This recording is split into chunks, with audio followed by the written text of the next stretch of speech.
Good morning, everybody.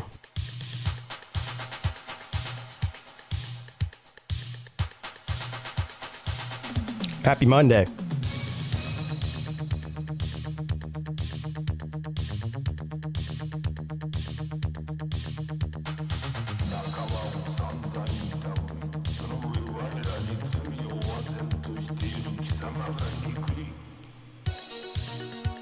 All we have to do is wait 3 more days and we get blessed with 5 straight days of football.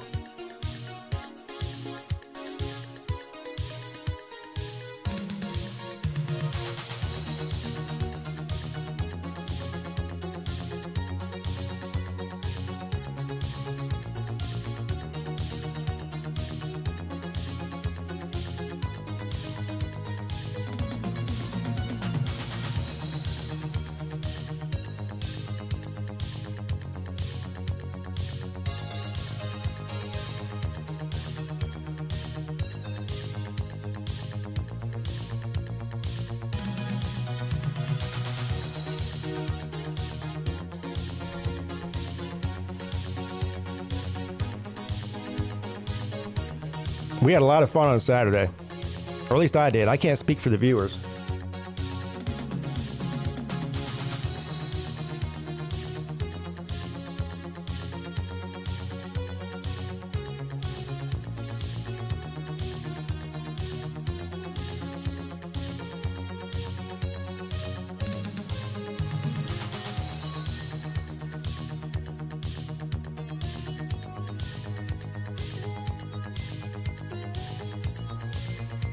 What's up, Harold? Go Tigers. The weather's nice here today, actually. I don't know. It's going to be hot, I'm sure.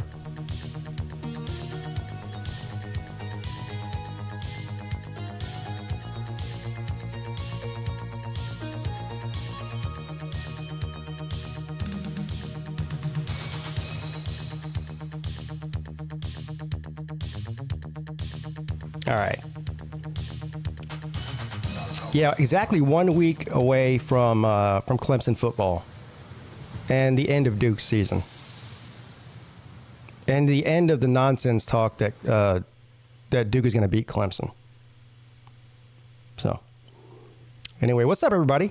Happy Monday. Welcome to the Midday Show. I am your host, PigskinPeete. I hope everyone's having a great start to their week. Although the week does start on Sunday, not on Monday. But we tend to think of Mondays as the first day of the week because it's, work week, school week, all that kind of thing. Before we get started today, of course, I'll do my typical weekly / morning announcements.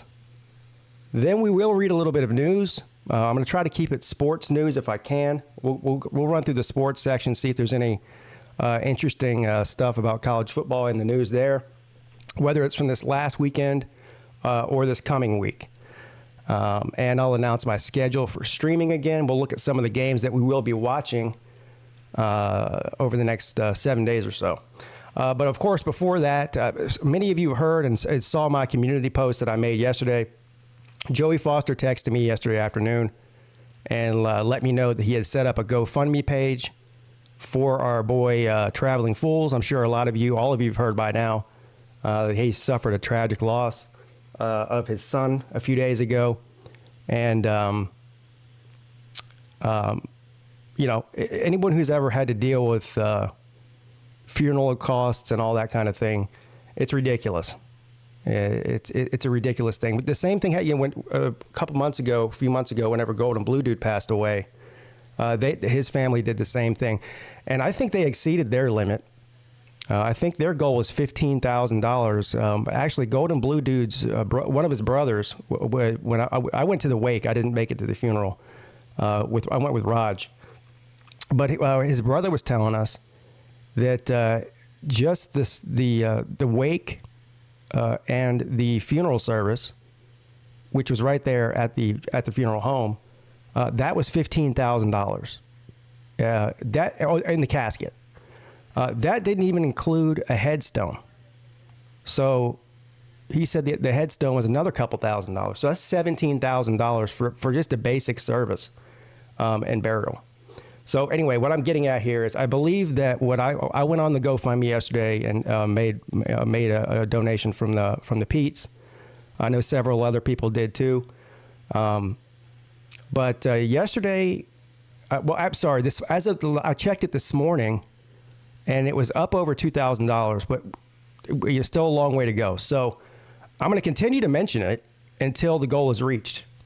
So there is a link in the chat. It's being posted periodically by Nightbot. I also saw that Joey Foster is in here posting it as well. If you can get over there, if you can spare $5, $10, $50, whatever it is, it all helps. And of course, we're all thinking about our buddy Fools. I wish there was more that I could do. You know what I mean? I think we all feel that way. But what we can do right now is just support him, both emotionally and financially, to help him out with the funeral costs. So that's that. The games this week. Let's see. I mentioned this before. So first of all, we had a great time on Saturday. I did the Notre Dame game up, publicly on YouTube, and then we did the members only / Patreon members stream for the night games. And, well, first of all, I spent the entire day Saturday trying to figure out a way to get some sort of free trial to whoever was covering the Southern Cal game. And I couldn't do it. I know Fubo carries it, and they do offer a free trial. But the problem is, last year I used a free trial to watch a Southern Cal game when they played Oregon State. And so they wouldn't let me do a free trial again because I canceled it after 24 hours. I tried to set up a different account. I tried to trick them. I tried to use Mrs. Pete's email address instead of mine and a different password, and all that. They still somehow figured out it was me. I don't know if they got my IP address, or I don't know what the deal was. But anyway, to make a long story short, somebody came, I can't remember who it was, came into the members only stream and said, "Hey, I'm watching it on YouTube right now." And so I went on YouTube on my TV in here and found it, and I was shocked.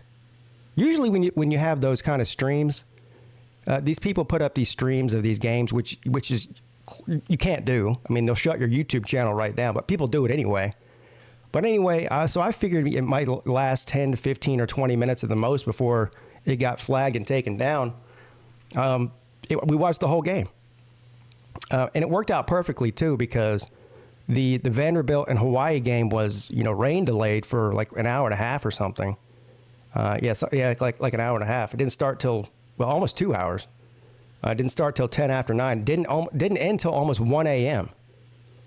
But anyway, to say the least, we had a great time watching the Southern Cal game and also watching the Vanderbilt and Hawaii game. The Vanderbilt and Hawaii game was definitely the more exciting of the two. Came down right to the last few minutes of the game. The good Lord above was looking out for your boy. I was complaining all week about how when I was in Cherokee last week that I forgot to place my wager on Vanderbilt because that was my lock of the week, and everybody else's too apparently. But I forgot to make the bet. Thank God I did. It saved me $100. Anyway, this week, what am I doing? Oh yeah, Thursday night, I will be streaming at 8 o'clock. Well, there's some 7:30 games on too. I'm probably going to start somewhere around 7:45. And there's two games on that night. There's, of course, Florida and Utah. And there's also Nebraska and Minnesota. I think NC State's playing UConn or something. But anyway, there's several games on at that time. So we'll watch those on Thursday night. No game streams on Friday because I have the midday show on Friday and the call-in show. Now, I think Georgia Tech's game is on Friday night, and it starts, I think, at 8 or something like that. So when I start the show, the call-in show at 10, we might be, if that game's close, the beginning of the call-in show we'll just spend watching and commenting on the Georgia Tech game. Hopefully it's a good game. And then after the game is over, I'll open up the phone lines and take some calls, and we can laugh at whoever lost that game. You know what I mean? Then of course Saturday, the noon games. There's some good games on at noon. Colorado TCU is one of them, and there's one other one I'm forgetting about now. There's a couple of decent games on at noon, and then of course a Saturday night. Where are we at here?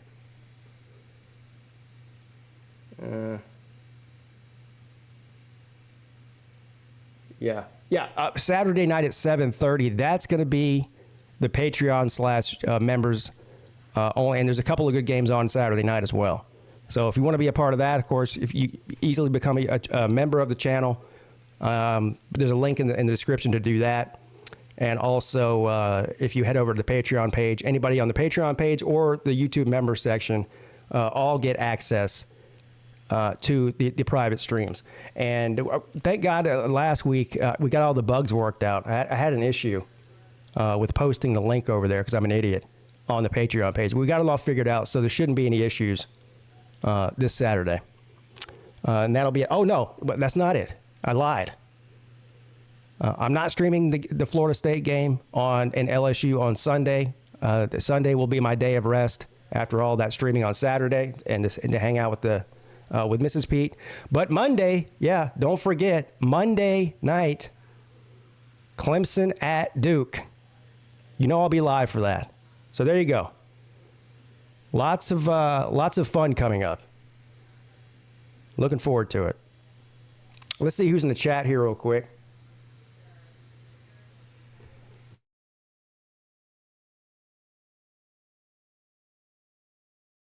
Let's see who's in the chat here real quick. Volusia Orange. Hey, look who it is, buddy. Missed you on Friday. I know you, I think he commented on one of my community posts or something. Because I didn't do a midday show on Monday or Wednesday because I wasn't here. But I resumed on Friday. Matt Dummett, Kevron Harris, Ballard Sports Media. Slim Shady Canes, Third Nate.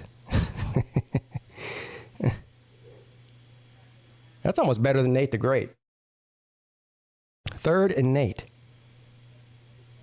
Brad Pitt, Joey Foster. Broski Bear, D. Taylor. Harold Gray, Go Tigers. VicTube Productions. K-Dog is in the house. Battle Angel. Squan Man. Says, hey, Pete, what's up, Squan Man? Scooter. Does anyone else have DirecTV and gonna miss some of the games? I don't. I don't know why anybody has DirecTV or regular cable in 2023. Now, I gotta look. I'm not some sort of genius. It took me probably 2 or 3 years longer than it did to realize that cable or satellite was a waste of money. You know, I mean, I guess, well, this isn't even true anymore, but before, the only reason to have satellite TV, well, there's 2 reasons. If you lived in such a rural area where you couldn't get anything but satellite, which there are people like that, then it makes sense to have satellite. The other reason is if you're just an NFL guy and you wanted to pay for the NFL ticket, I think that DirecTV used to be the only service that offered the NFL ticket where you got all the NFL games, you know. But now I think YouTube TV offers that. I don't know about DirecTV.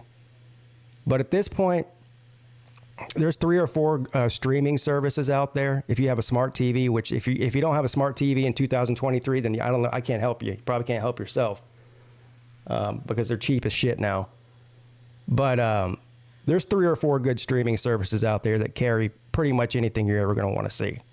And of course, everybody these days has Netflix and whatever else as far as their movie watching goes. But yeah, I don't know about DirecTV.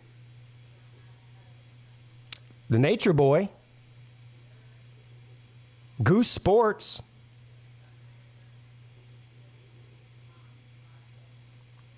Zona Tucson 93, Sir UGAAAA, J-Dub, 13120, John Serrain. Clemson scores on every possession versus Duke. Now, I don't know if they'll score on every possession, but here's what I do know. Duke will not score on every possession. All we hear about is new offensive coordinator, first year starting quarterback Cade Klubnik, then no wide receivers that anybody can name, which to me is silly, but whatever. But how come nobody's talking about Clemson's defense? I know why they're not, because it's convenient to ignore how good that defense is and is going to be. That's why. And I mentioned this a few weeks ago. I said Clemson has the luxury of breaking in this offense with their new offensive coordinator for the first quarter, the first 3 or 4 games of the year, getting on the same page because their defense will keep them in any game that they're playing. They've got 3 weeks to prepare for Florida State. And I was kind of complaining about having to play Duke week 1 because I just thought, for a Monday night game, a primetime standalone game that the entire country is going to be watching, I thought they could have made a more compelling matchup. And that's no disrespect to Duke. But anyway, I think it's a blessing in disguise. So at least they get to play somebody with a pulse before they play Florida State. Because after Florida State, they got FIU and Charleston Southern. So probably a blessing in disguise to get to play Duke. Sports Talk 101. Silent Chaos. Silent Chaos says, I'm feeling like a Pigskin Pete show today. Well, good.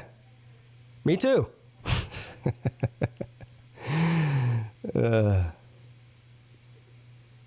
Lost Aggie 66.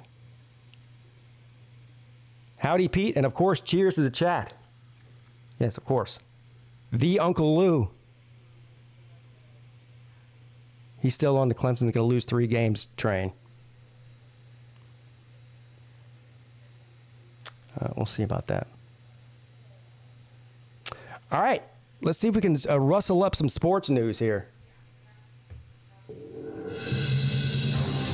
Breaking news from the Pigskin Pete YouTube channel.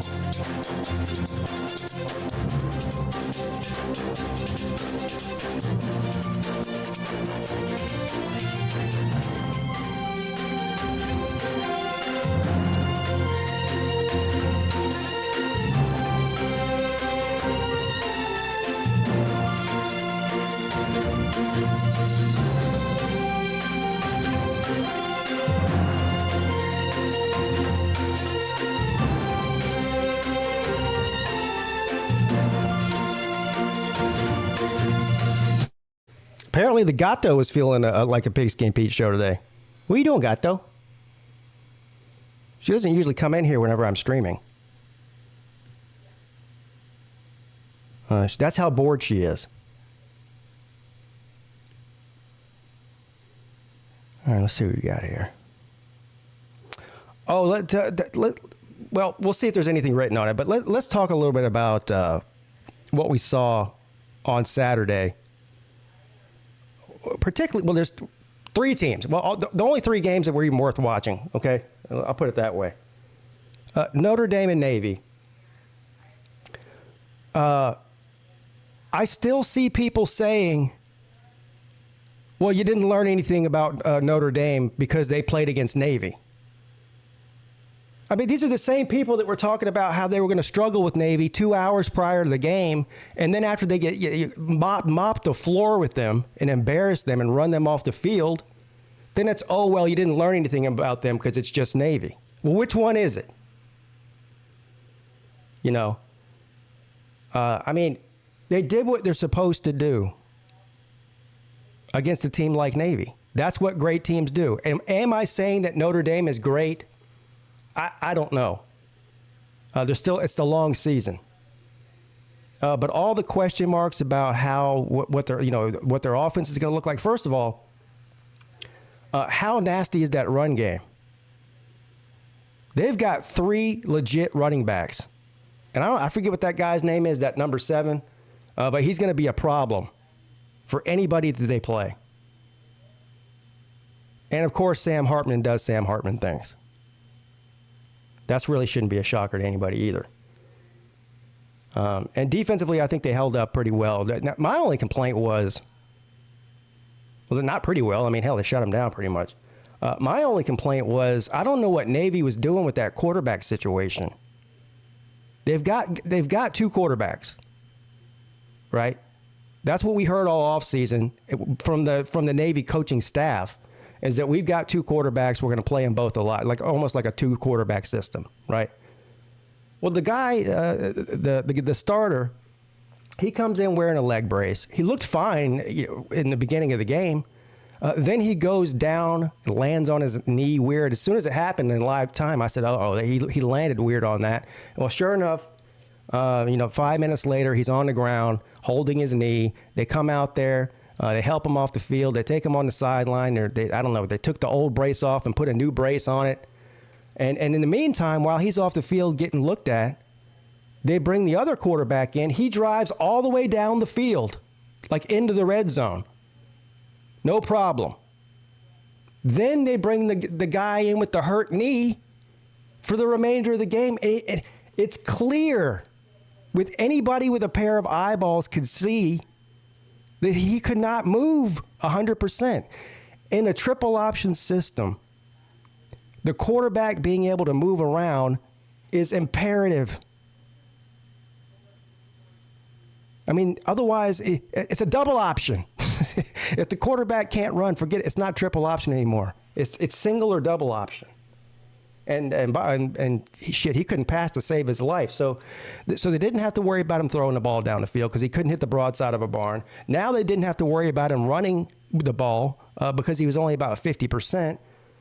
So, I mean, it's not that hard to defend the triple option at that point.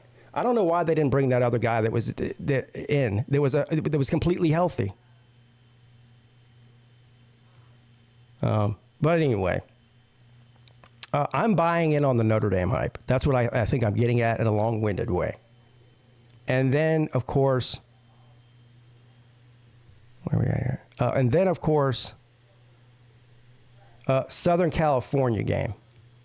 Now, yeah, if you just looked at the score at the end of the game, you'd say, well, that they did what they're supposed to do. But,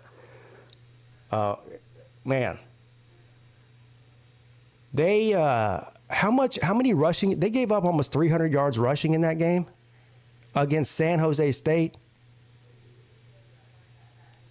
which I guess really shouldn't be a surprise to anybody. That's what Lincoln Riley teams do. I guess maybe I had some sort of delusions of grandeur that we were going to see some sort of massive upgrade with the Southern Cal defense because of some of the transfers they got in, some of the recruiting they've been doing. But those guys were all in a milk carton. So I don't know, man. I mean, I got Southern Cal as a playoff team. Playoff team, man. Playoff team, man. So I don't know now, but maybe they'll improve on defense. I'm still saying it, even though after what I saw on Saturday, I'm still saying it. They'll be fine offensively. We all know that. And then last but not least, Vanderbilt. Good God Almighty, man! What they had like 40 yards rushing the entire game.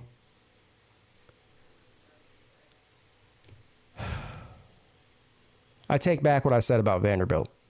I said they might make a bowl. We were just talking on Friday's show. I was like, I could see them winning 5 or 6 games. No. I'm trying to figure out who they're going to beat in the SEC. I can't think of anybody.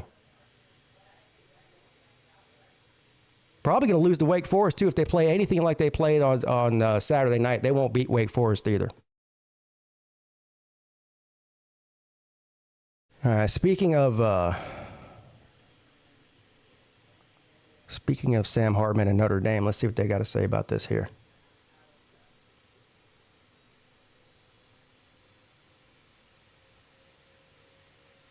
Is this old? No?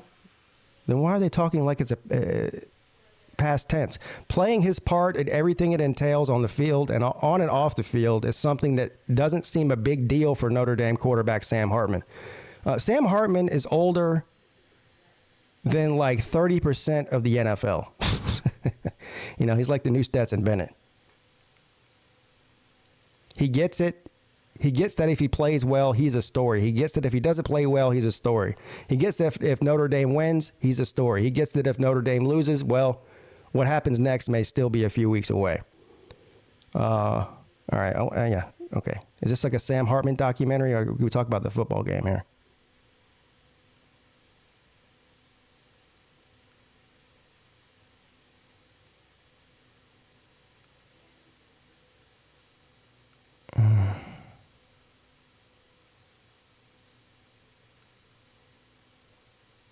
Yeah, I don't like this article.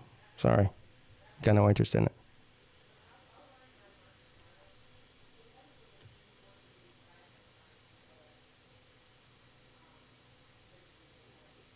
All right, maybe this will give us something here. College football betting. Well, key takeaways from week 0. Well, I didn't do very good in the jackpot challenge thing. I got 3 games right. 3 out of 7. But judging from what I saw, I wasn't the only one. A lot of people struggled with week 0 games. Oh, yeah, here's another thing, too. The running clock. What'd you guys think about that? Huh? It just like I predicted, it did nothing to shorten the games. If it did, by 10 minutes maybe, in real time, not game time. The problem remains what we all knew it was to begin with, and that is the time it takes for the reviews and the amount of reviews. You add those two things together, you throw in a little sprinkling of extra commercial time for good measure, and you get the same product you had last year minus 10 minutes. That's it. Now, I will say,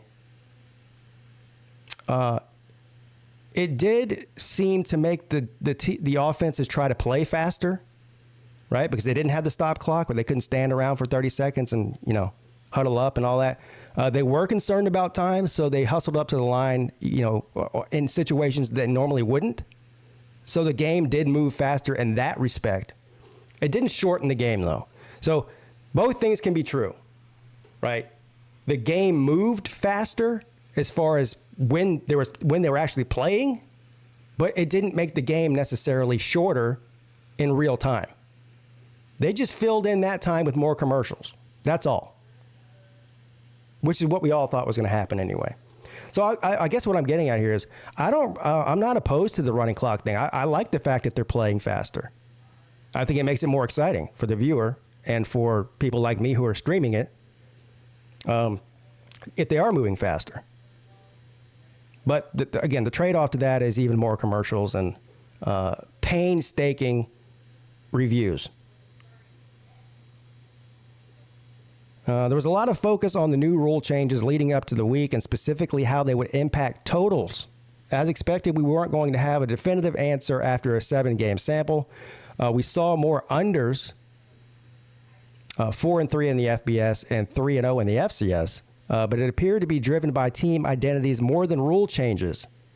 Overall, the schedule featured more slower tempo teams, plus there's a natural rust that comes with first games of the seasons. The new clock rules did shave off a handful of plays from last year's average, but I expect there could be a greater impact once the entire FBS population has a few games under its belt. Heading into week 1, I don't expect any major market adjustments based on these 7 games.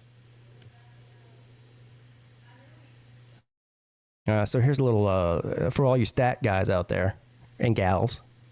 New clock rules after week 0, 7-game sample with an average of 63.3 plays per game and an average duration of 3 hours and 24 minutes. Last season, a sample size of 896 games, which is a lot more than 7. Average of 68.7 plays per game. And an average duration of 3 hours and 27 minutes. So almost identical. You've got an average. Now, of course, this is this only 7-game sample compared to 896. I understand that. But you only see a difference in 5 plays per game there. 5 games fewer yesterday, or not on Saturday rather, than all of last season average, and only 3 minutes shorter per game. I might have overextended by saying 10. Which I think it'll end up, once we get the full sample size in there, it probably will end up being like 10 minutes different.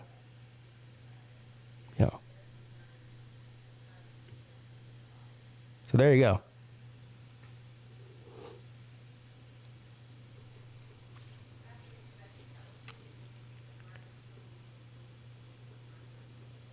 Yeah, this is some of the stuff we just talked about. The Sam Hartman show.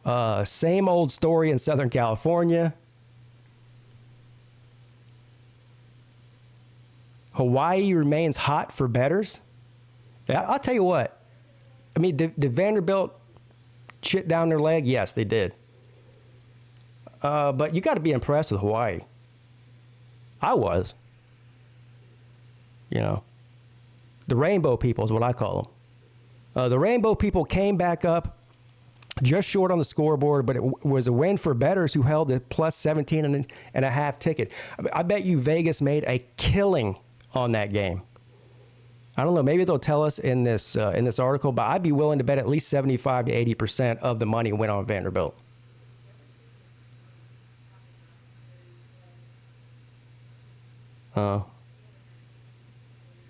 After being outscored 168 to 37 in the first 3 games of 2022, Timmy Chang's team made steady progress and flew under the radar as a profitable team back down the stretch. It went 5-1 against the spread in its final 6 games, and its 3-9 record was not indicative of how competitively it finished the season. The momentum continued Saturday night as Hawaii gave Vanderbilt fans a big scare in the 35-28 loss. Hawaii outgained the Commodores 391 to 302, but 2 costly turnovers proved to be too much to overcome in trying to pull off the upset. Some questioned whether the market was too high on Hawaii after losing at home to the Commodores 63-10 last year.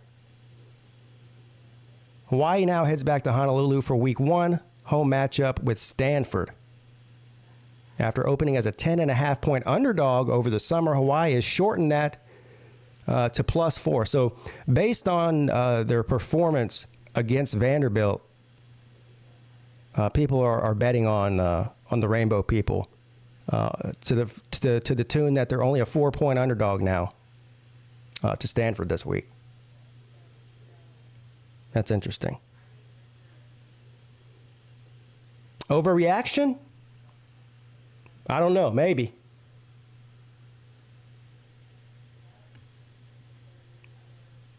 Also, maybe not, though.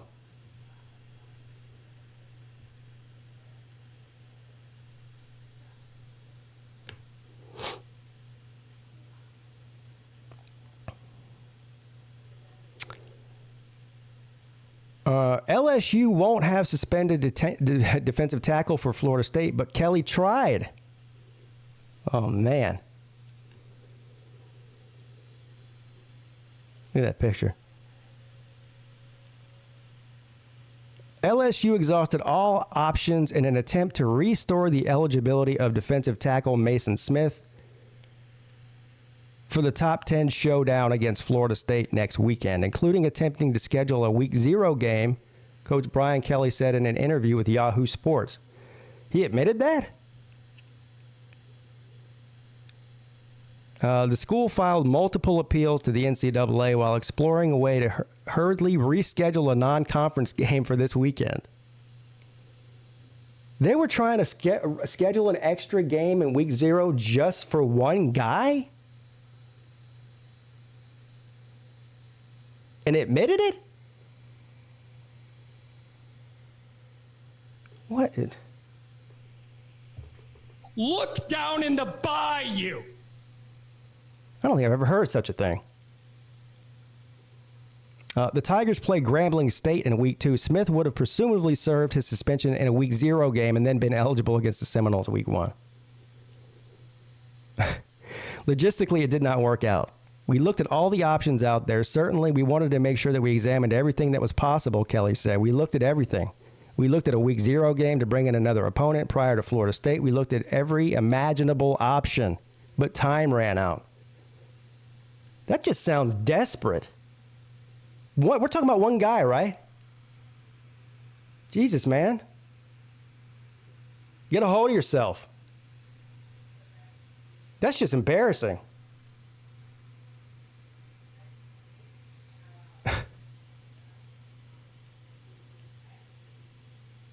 So if LSU loses this game now, right, this is going to be the reason they point to. Because you know all fans have an excuse.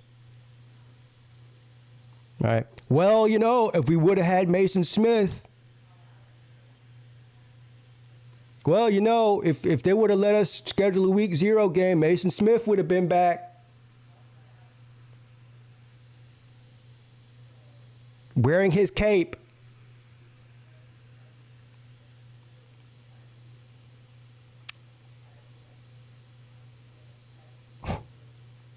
Look, if one player means that much to your defense, then you've got other problems.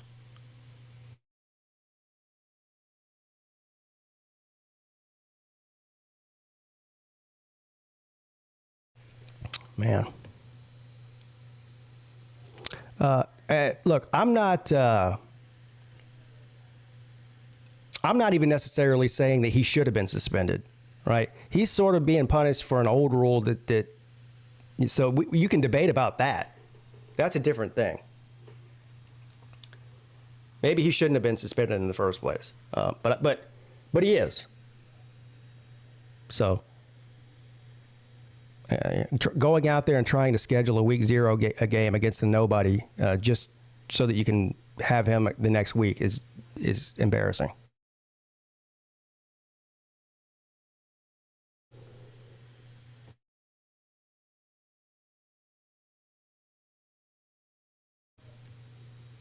I thought that was an Onion story for a second. They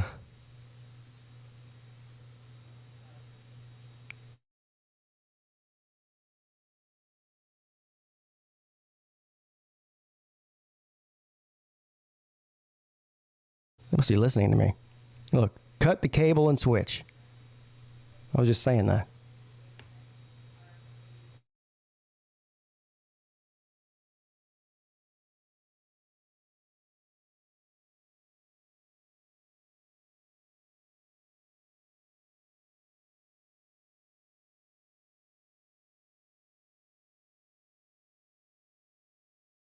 Huh. 5 days until kickoff. 5 most important staff members for Kirk Ferentz and the Iowa Hawkeyes.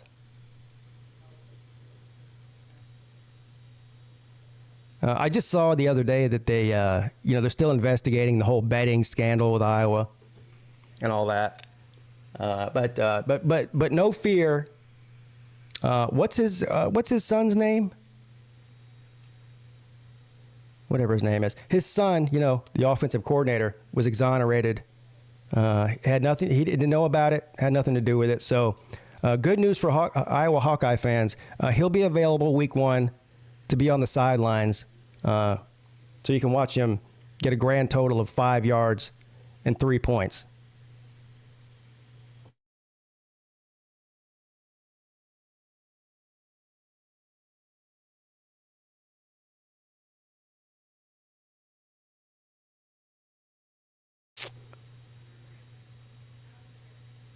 This has got to be an Alabama channel here. Yeah, it is. Roll Tide Wire. Because nobody in the right mind would write an article titled 5 Storylines to Watch in Alabama's Season Opener Against Middle Tennessee State. Man. Can Georgia pull off the three-peat?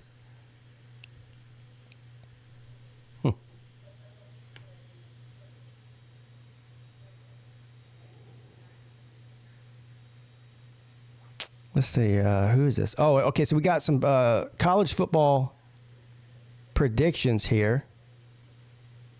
And this is from the guys at Yahoo. These Yahoos. Dan Wetzel, Pam Maldonado, Sam Cooper, Ross Dellinger,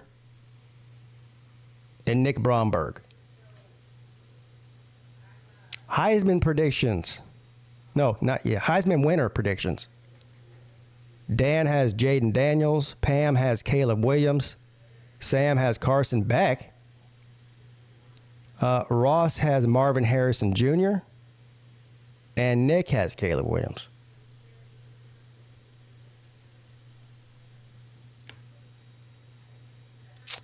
ACC champion. 3 of the 5 have Florida State. It looks like Sam's the only smart one. He's got Clemson, and Pam has North Carolina. Interesting. Big Ten champion. 4 of the 5 have Michigan. The only one who's got Ohio State is Pam. Pam is she's somewhat of a rebel for Yahoo Sports. She goes against what everybody else thinks. I like it.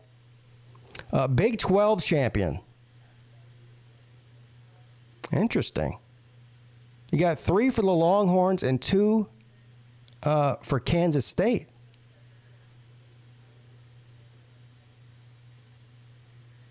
Kansas State, a very, very popular, well, of course, they won it last year, but a very popular opinion in this offseason.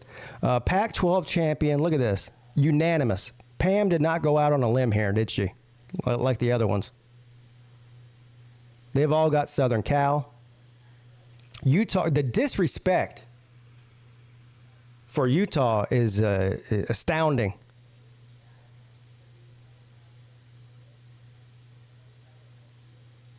I guess Oregon, too. I would actually have Oregon up there, right up there with USC. Another 18th year quarterback there. Defensively, they're going to be pretty good, too, in the Pac-12. Yeah, Oregon should be a team that everyone watches out for. SEC champion. Now, look at this. SEC champion. Well, first of all, picking Georgia is the obvious one, because why wouldn't you? At this point, I mean, it's their conference to lose when you won back-to-back titles. But I'm just surprised that not a single one of them picked LSU with all the hype they're getting. Hell, I mean, one of the people even picked Jaden Daniels to win the Heisman. Dan. So he thinks that LSU quarterback wins the Heisman, but Georgia still wins the SEC. And here we go with the college football playoff Final Four. Georgia, Southern Cal, Michigan, and LSU. I want to go ahead on record as saying I do not believe that this year that any one conference will get 2 teams in. Not that it can't happen. I'm just predicting that it's not going to be that way. Who's that? Pam has Notre Dame, Southern Cal, Alabama, and Oregon. Holy shit. She really is a rebel. Wow. Georgia, Southern Cal, Michigan, and Penn State. That would be 2 from the same conference, right? 2 from the Big Ten. Georgia, Southern Cal, Michigan, and Ohio State. Again, 2 from the Big Ten. And last but not least, Georgia, Southern Cal, Michigan, and Alabama. 2 from the SEC in that one. Not a single mention in any of these of a Clemson, Florida State, Utah, Texas. Nobody from the Big 12. Nobody from the ACC in these predictions here.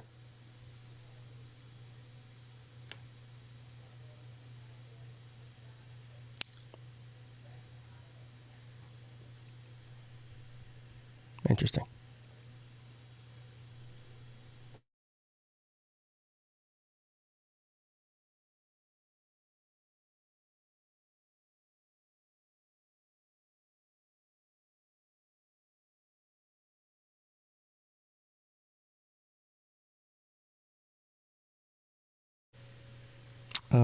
Oklahoma football from A to Z. Everything you need to know about the 2023 Oklahoma Sooners. That's from an Oklahoma website there. The Oklahoman. I think if you're an Oklahoma fan, I know they have high expectations every year because they're Oklahoma, and I get it. But I think they need to temper their expectations a little bit. What you really just want to see is a massive improvement defensively from last year to this year, because that's the reason you brought Brent Venables in there. You know, any sort of expectation of winning 11 games and winning the Big 12, that's just you're setting yourself up for disappointment if that's what you're doing. But it's hard to tell. It's hard to tell fans of a team who have been as good as Oklahoma has been for a while now to not expect that, even though everybody else outside of Norman is expecting lower expectations than what they're used to. You know what I mean? We'll see. I would like him to make a liar out of me or a fool out of me. Well, I take that. I already do that enough on I make a fool out of myself on my own. I don't need him to do it for me. I'd like him to make a liar out of me and exceed expectations because I'm a Brent Venables fan.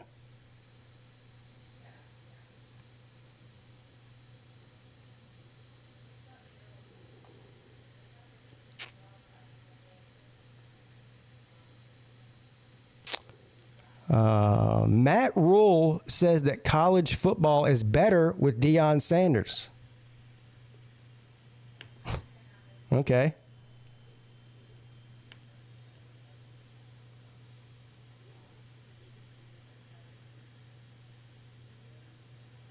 The Buffalo's new era under head coach Deion Sanders is set to begin on Saturday against TCU on Fox's Big Noon kickoff game, which I'll be streaming right here on the Pigskin Pete YouTube channel. After that, the Buffaloes face the Nebraska Cornhuskers, who have a new head coach of their own in Matt Rule.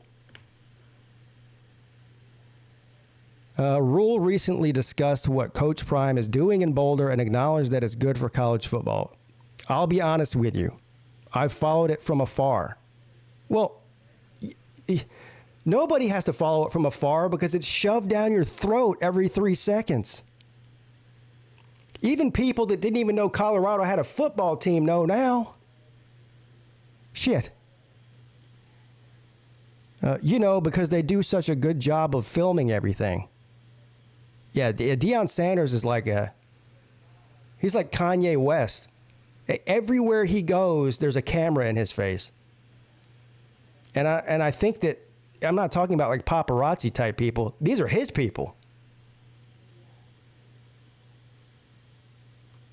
College football can't just be like in the Southeast and a couple of schools in the North. It's got to be what Lincoln Riley is doing at Southern Cal. What Coach Sanders is doing in Colorado.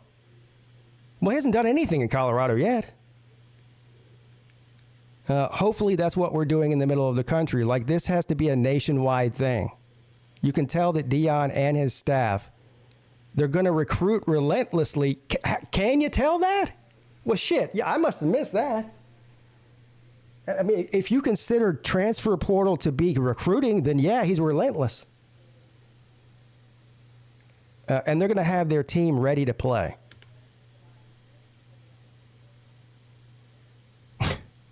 Relentless recruiting.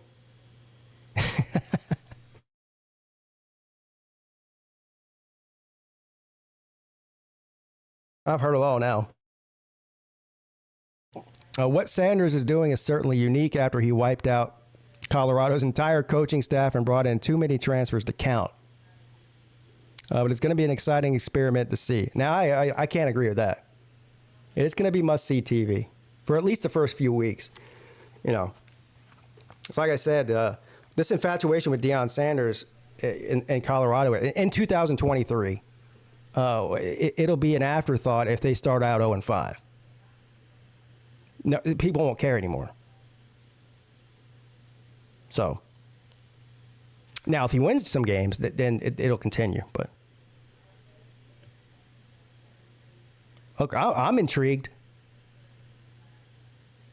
This will be the first time I've ever streamed a Colorado game in my entire time on YouTube. So I fell right into that trap too. Everyone's going to be watching that game. With the Nebraska-Colorado game right around the corner, Rule is excited for the national relevance of the game once again. It'll be a great game. I think Nebraska versus Colorado is relevant again.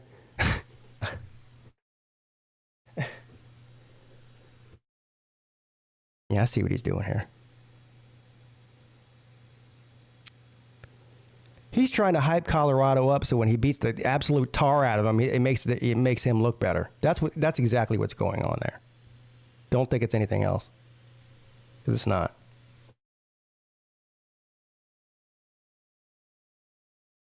It's like whenever Clemson's got to play some, shitty team, watch, Charleston Southern week, an FCS team at that.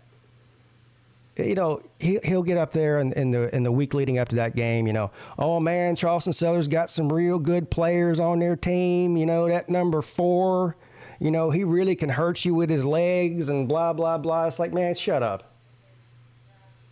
Trying to talk up Charleston Southern, bro. Beat him by 50, please.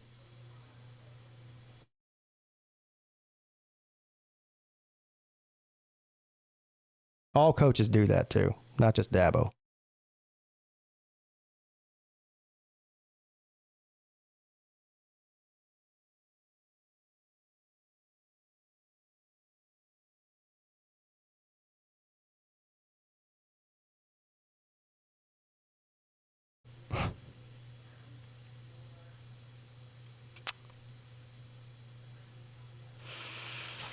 How are Ryan Day-led Ohio State football teams against the spread?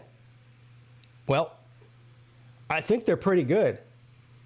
That's usually, well, I'm sure we'll talk. We'll actually talk about this tonight on the Lunch Money Show, I'm sure, because it's been a topic every year that we've been doing the Lunch Money Show. When we go through and pick the games against the spread, both me and Lou have had a habit of just blindly picking Ohio State to cover the spread on a weekly basis. Well, the first couple of years it worked out in our favor. I think they covered like 80% of the time or something. I can't remember. I think last year wasn't that way though. I think last year might have been an outlier. But let's see what the stats are here. I'm interested to see this.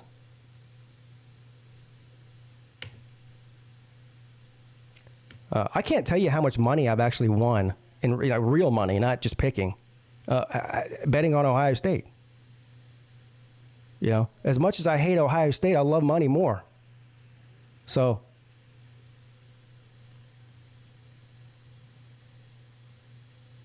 ahead of their season opener on the road against Indiana at 3:30 Saturday on CBS, the Buckeyes are a 30-point favorite against the Hoosiers with minus 8,000 odds to win on the money line.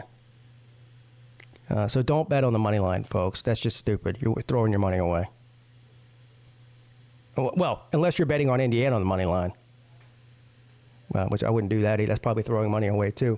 Last season, Ohio State had 5 games in which it was at least a 30-point favorite, covering spread in 2 of those matchups. So, but that's a big spread. That's 30-point spread. So they got when they were favored by at least 30 or more, they covered 2 of 5.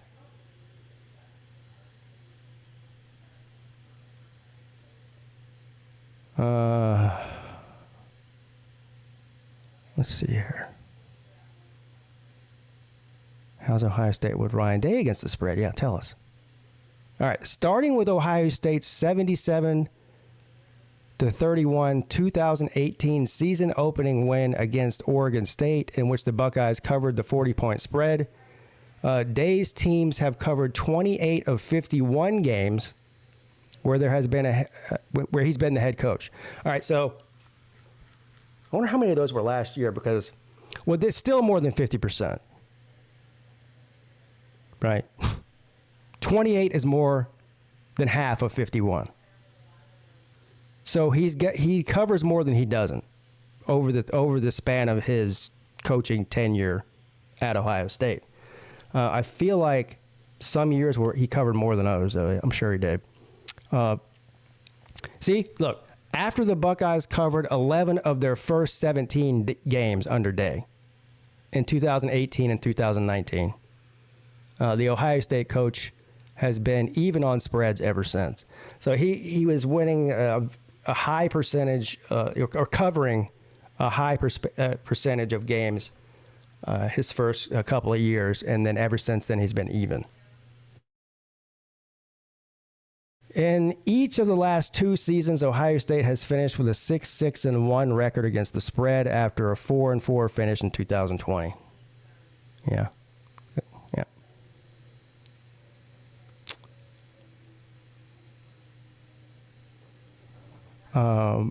A lot of that has to do with the fact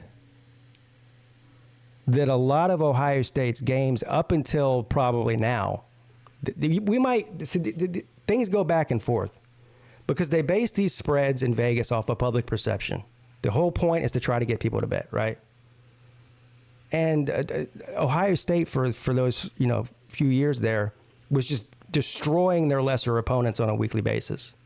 So, eventually that swings back the other way. The spreads keep getting higher and higher and higher until it's harder for them to cover each week. And now what I think you're going to see is the fact that Michigan and Penn State are darlings of the Big Ten this season coming in the public perception, the public eye. Some of those spreads that would have been 35 points last season or the season before might only be 28 points this year because of the perception of Ohio State. So that might be the time to actually pick them to cover when the spreads come down some. We'll see what they are. I would assume that's what's going to happen.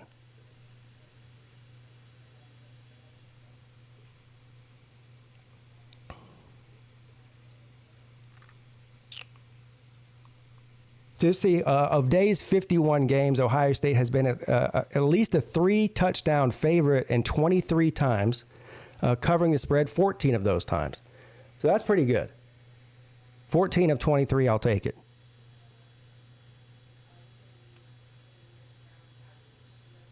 That's about 55%, if my math is correct. What spreads are already set for Ohio State football in 2023? Heading into the 2023 season, spreads are already set for 7 Ohio State games, along with being a 30-point favorite in the season opener against the Hoosiers. Ohio State is a 7-point favorite on the road against Notre Dame. That's interesting. And that's on September 23rd, so that we don't have to wait long for that. That's only about 4 weeks away.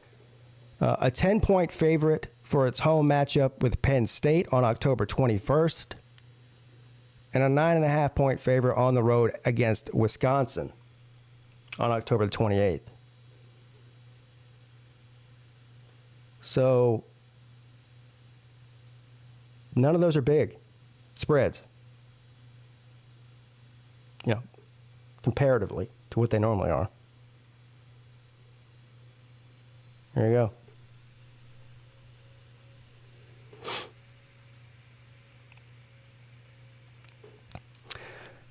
Yeah, who said that? Hufferbilly says pick Notre Dame over Ohio State. Well, I have to see Ohio State play first. I got to see this quarterback situation. I don't have any doubts about the rest of the Ohio State team. Definitely not at receiver. Probably not right. I think they have probably a good run game. They're always going to have a good front seven. A lot of times they have good defensive backs too. So the real question mark is what this quarterback's going to look like. Can he get those elite receivers to football?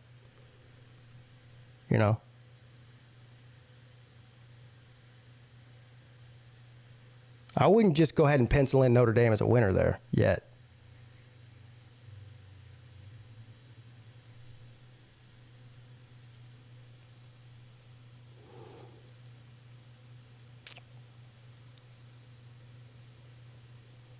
All right.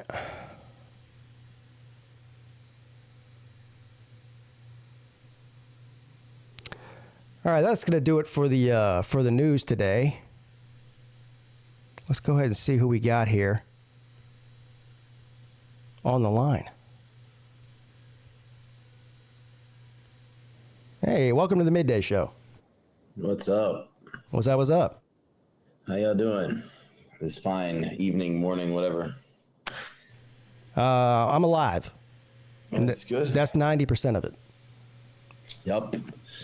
Yeah, man. I don't know, dude. I'm just so over all these predictions from every Tom, Dick, and Harry that doesn't know shit about football. So tired of everyone picking Florida State, despite the fact they haven't beat us in a damn decade. It's just so tiresome, man. Yeah, I know it is. And we were talking, leading into week 0 last week. We're like, well, talking season is over. Well, no, it's not, because you know why? Because week 0 was over on Saturday, and then yesterday I was on some people that were doing YouTube streams last night, and the talking is worse than ever in the comment section. It's like, oh man. Hopefully it'll stop after this weekend, after the majority of the country plays their games. Pray tell. But I don't know. I mean, it's just, I don't know. For me personally, this has been maybe the least enjoyable offseason ever. You know, just like all the talk about conference realignment and contracts and grant of rights and lawyers and blah, blah, blah, blah. Like, that's not what the hell we should be talking about in college football offseason.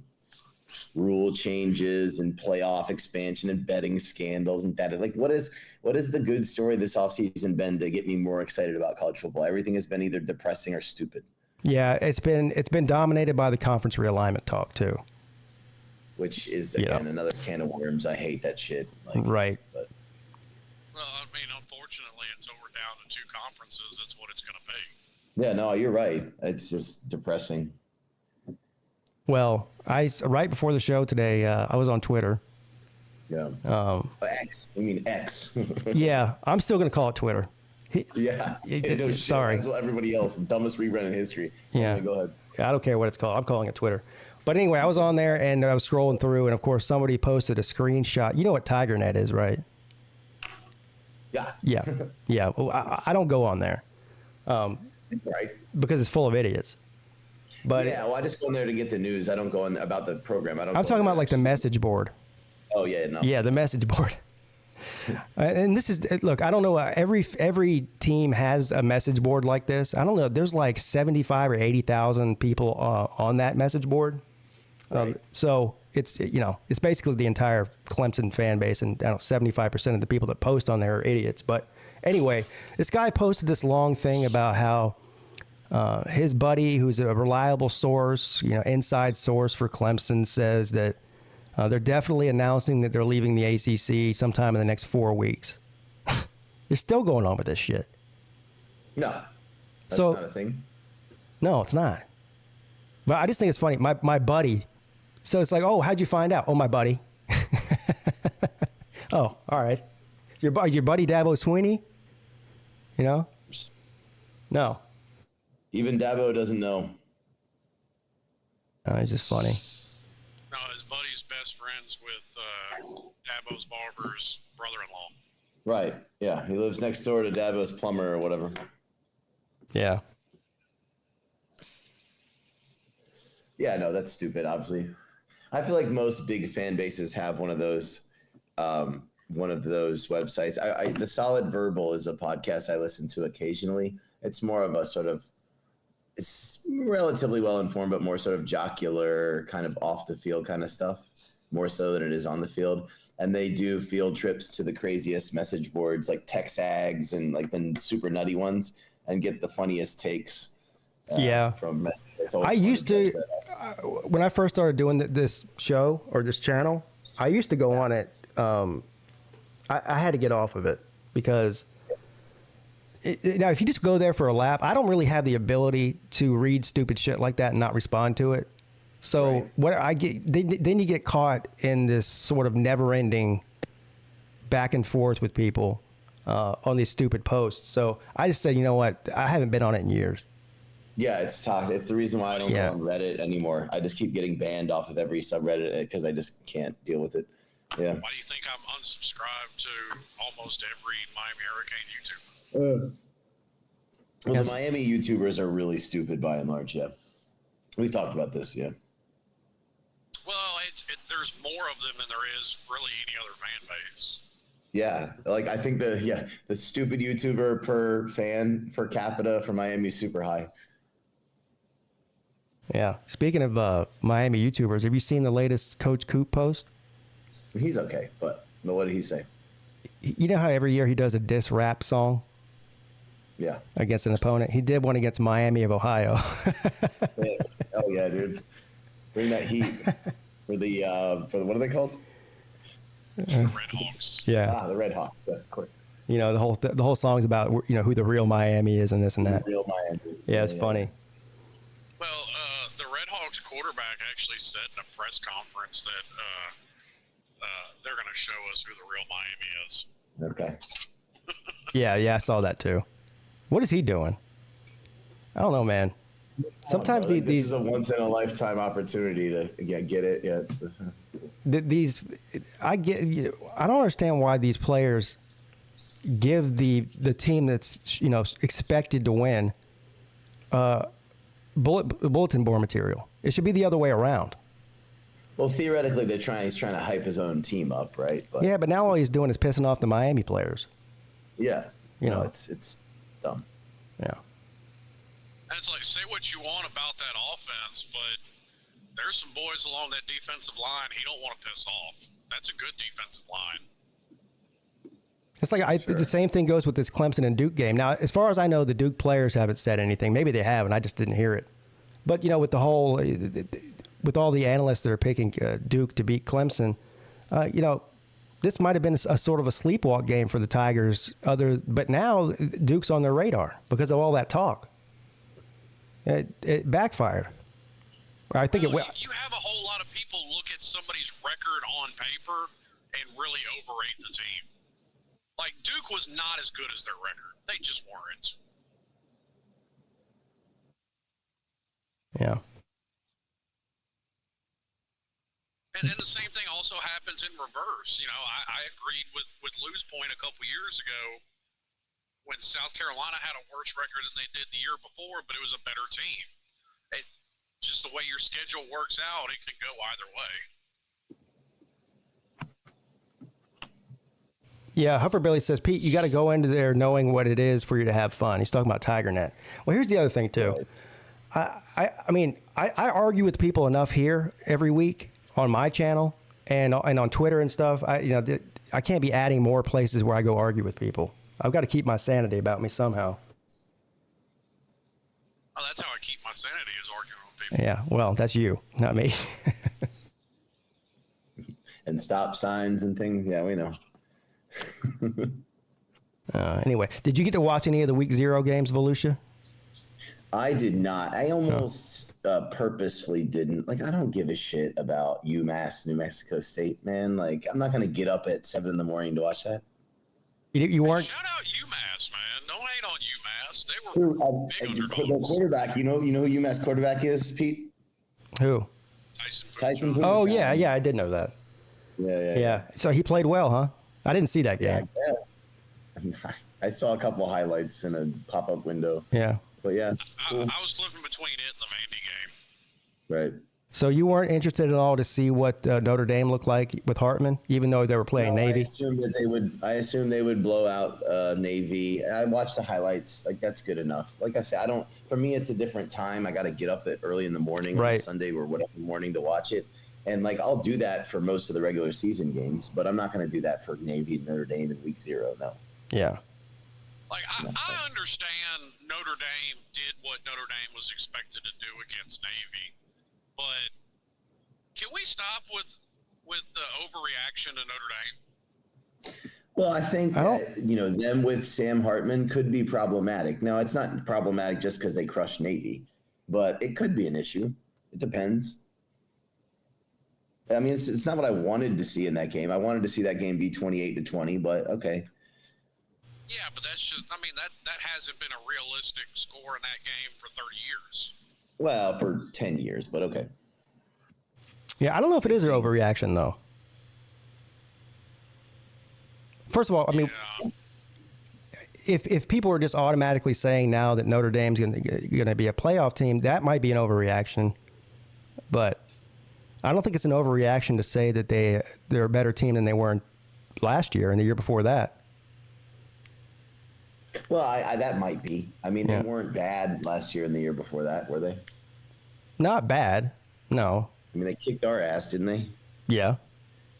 So that's, I think that says more about Clemson than Notre Dame, to be honest with you. But yeah, I agree with you. I don't think that there's anything meaningful that can be taken away from any of those games. Like, okay, if Week 0 has, for example, Florida, Miami in it, okay. But, like, this year's Week 0 was fucking – I just didn't see a point in watching it. Whatever, dude. And I'm hoping they do that again next year, too. They did that a couple years ago. I hope they do that again next year. Put Florida, Miami in Week 0.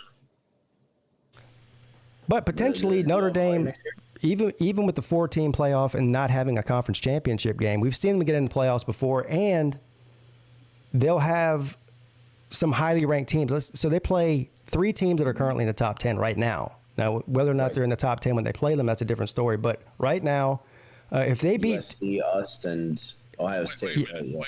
Yeah. Except for 2020 when they were basically pseudo in the ACC, they've never made the playoffs. Yeah, 2018 they did, and we boxed their ears in. They made it in 2018. Yeah. Did they make it in 18? Yeah, we played them in the Cotton Bowl and beat the brakes off them. Yeah. They made it.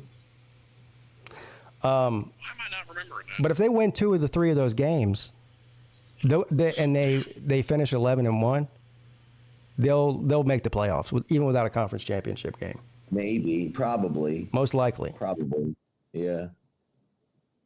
But then again, I don't think they're going to do that. I think they're a 10-win team at best. You think they'll lose 2 out of 3 of those? Yeah. Yeah. Yeah. Okay. Well, I mean, that's fair. But the other They thing, probably beat USC and lose to us in Ohio State. they get 2 of the 3 at home. The only one that's on the road is against Clemson. They get Clemson, both yeah. Ohio State and Southern Cal is in South Bend. I think the Ohio State's demise is greatly exaggerated. I agree with you. I'm not hearing anything about a Ohio State demise, but I do True. think I exaggerated that. But yes. I think I do think they have a question mark at quarterback because whoever they're going to play at quarterback hasn't taken a snap in college. Yeah, but a lot of people are picking them to finish 3rd in their own division, behind I Penn don't State think and that's gonna Michigan. happen. Good quarterback. Huh? Well, I'm not sure if I would disagree with that. I mean, okay, Penn State has some of the same questions, but there's no question about their defense. There's still a big question about Ohio State's defense. Sure. Well, the reasoning that people are using about Michigan, I understand, right? They beat Ohio State twice in a row. They're going to have a great team again this year. But That doesn't but mean then anything. I know it does. That's what I'm saying. But then when you flip it to the Penn State side against Ohio State, they don't go off of recent history. They only go off of recent history with Michigan. Right. So I mean, Yeah, but right now there's less question marks at Penn State than there is Ohio State. There is. Sure, and Penn State's talented, but if you go by talent, Question marks about Penn State's offense. right? Well, the arguments I keep hearing for Penn State is how much talent they have, particularly on defense. But dude, Ohio State's still going to have more talent than Penn State every single year. So Okay, they had more talent than Ohio State last year, and Penn State still had a better defense. sure, yeah. Look, I don't know, man. I don't know what the hell's going to happen. They did. No, I think it's gonna end up being a 3-way tie in the Big Ten East. wow. I heard that if that happens, then Ohio State has the advantage given their Western Division opponents or something like that. That's right. I would have Ohio State winning tiebreaker because you're right. You said it would have That's what I heard. Yeah. record against their record of their conference opponents. Yeah, their West opponents would be greater because of Wisconsin. So Right. Right. Whereas Penn State plays like Northwestern, who's going to be horrendous. Here's my problem with Ohio State. Have we seen any improvement overall on the entire team of Ohio State since Ryan Day has taken over? No, we haven't. Well, improvement over what? National championship caliber teams? Yeah, like I mean, at least this first year he was able to win a playoff game. was he? Or, no, that Didn't was we his- beat No. him in the playoffs That his was first the year? second trip. Yeah, that was two. Yeah, first year we beat him. Yeah, we beat them. Yeah, beat them the first time. Of course, they feel like they should have won that one. yes, Oh, fuck that. Yeah. Well, they feel like they should Well, win them all. Yeah, I know. They Pointed feel like out they should several win every game they times. play. I Yeah, pointed out several times how they like to blame the refs for losses, but don't acknowledge the refs have also won them games. Right. Yeah. Yeah. Good luck getting an Ohio State to give credit for the rest for 2002, right? Yeah. Speaking of refs, there were, I'm not one to blame refs at all. I mean, Yeah. I'm normally of the opinion, don't let the refs matter, but there were some shenanigans going on in that Vanderbilt game. shenanigans. Yeah, you think a little bias from that SEC crew? Well, I mean, I saw some blatant pass interferences that shouldn't have been called and should have been called that were and weren't. Yeah, there were some bad calls. I don't know if that's Bad call. There you go. I'm still not buying into the intentionally making the bad call. Yeah, I'm not saying Probably intentional. I intentional. assume I tend to assume incompetence before nefarious reasons.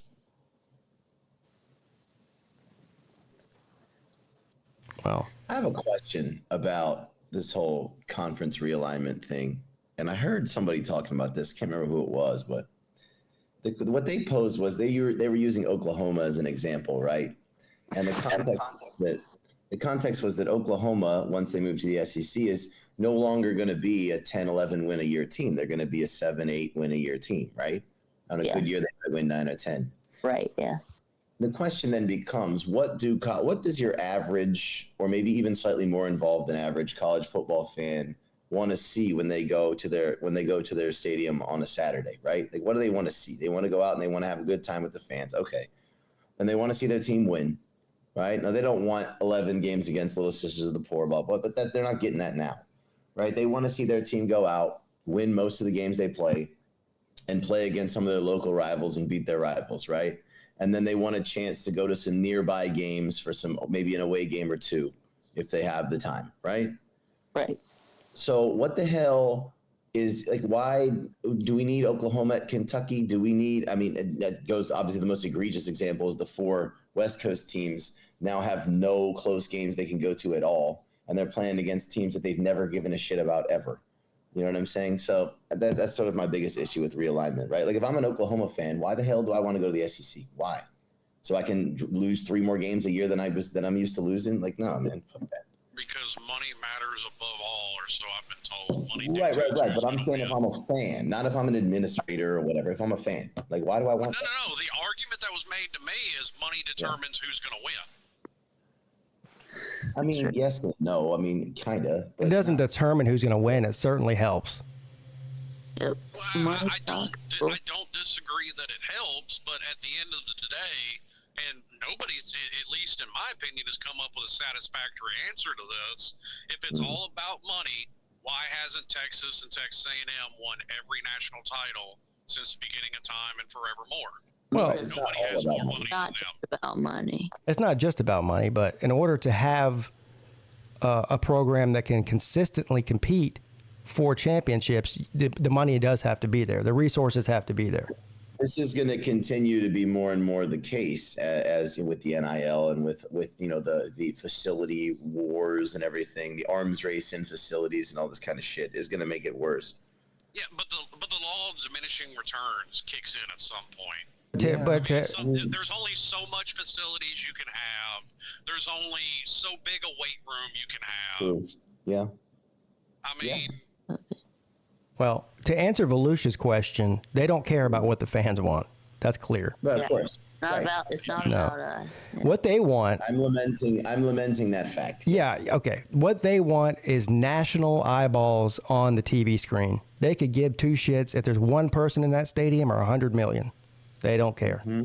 They want eyes on the TV screen. That's all. yeah, because they really don't make their money off of tickets. Or No, now the team does, but what they make on game day at their stadium is pales in comparison to what they're getting as a cut of the TV deal. Well, at least in those big, in the SEC and the Big Ten. Maybe not so much in the ACC. I don't know, but. Well, and that's another part too, where you have to wonder. At some point, you can only make these contracts so big. Right. Like that. I mean, money doesn't. Despite what some people in this world think, money doesn't just grow on trees, and unicorns don't shit out bricks of gold. Well, as long as these advertisers are willing to pay the high dollar for the advertising spot or the sponsorship or whatever they're doing, then it will continue to go up. It will only be whenever the big advertisers say we're not, we're maxed out on what we're willing to pay for a 30-second TV commercial. But right now, they're willing to pay it. What do unicorns shit out though? Yeah, what do they shit out? Yeah. Maybe that's what Clemson's going to figure out with their new veterinary research. Yeah. There we go. Maybe unicorns are like women; they don't shit.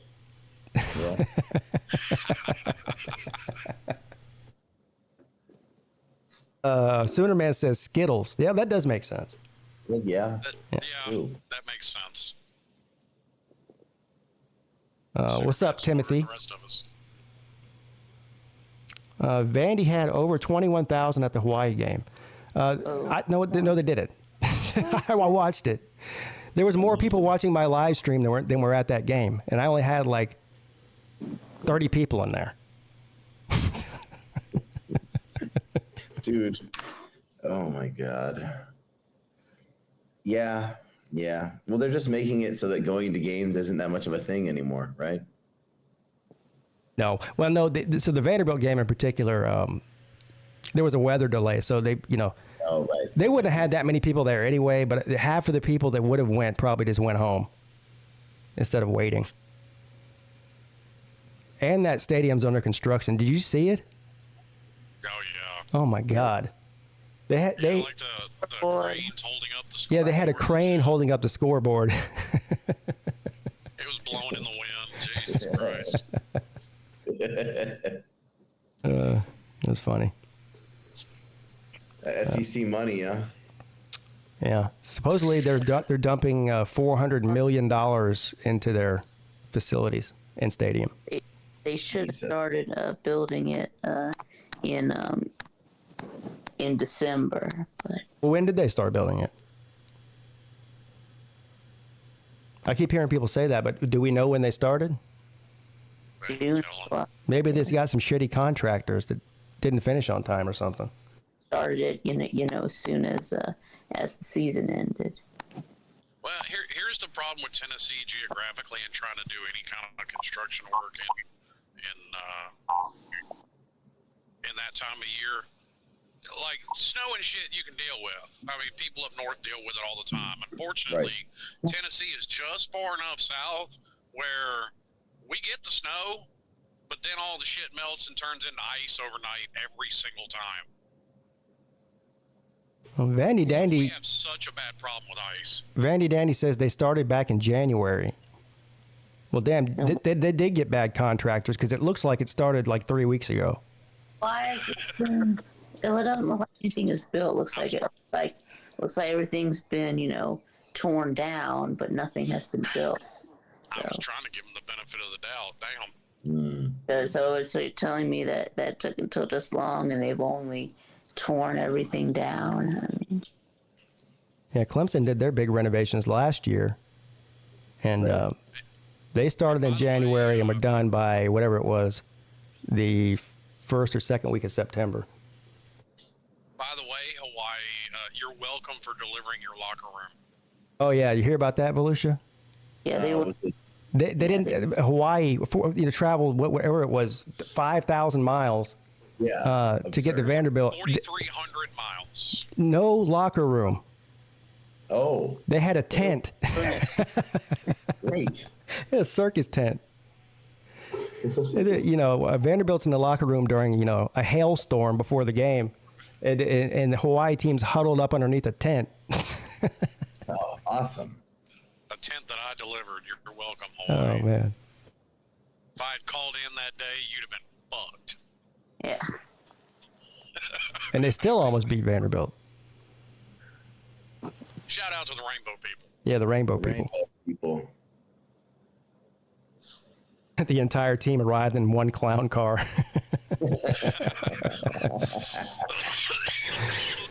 So that's a good question, Vandy. Is that how long before the locker room's finished? Is every away team going to have that tent this year, or is it just Hawaii?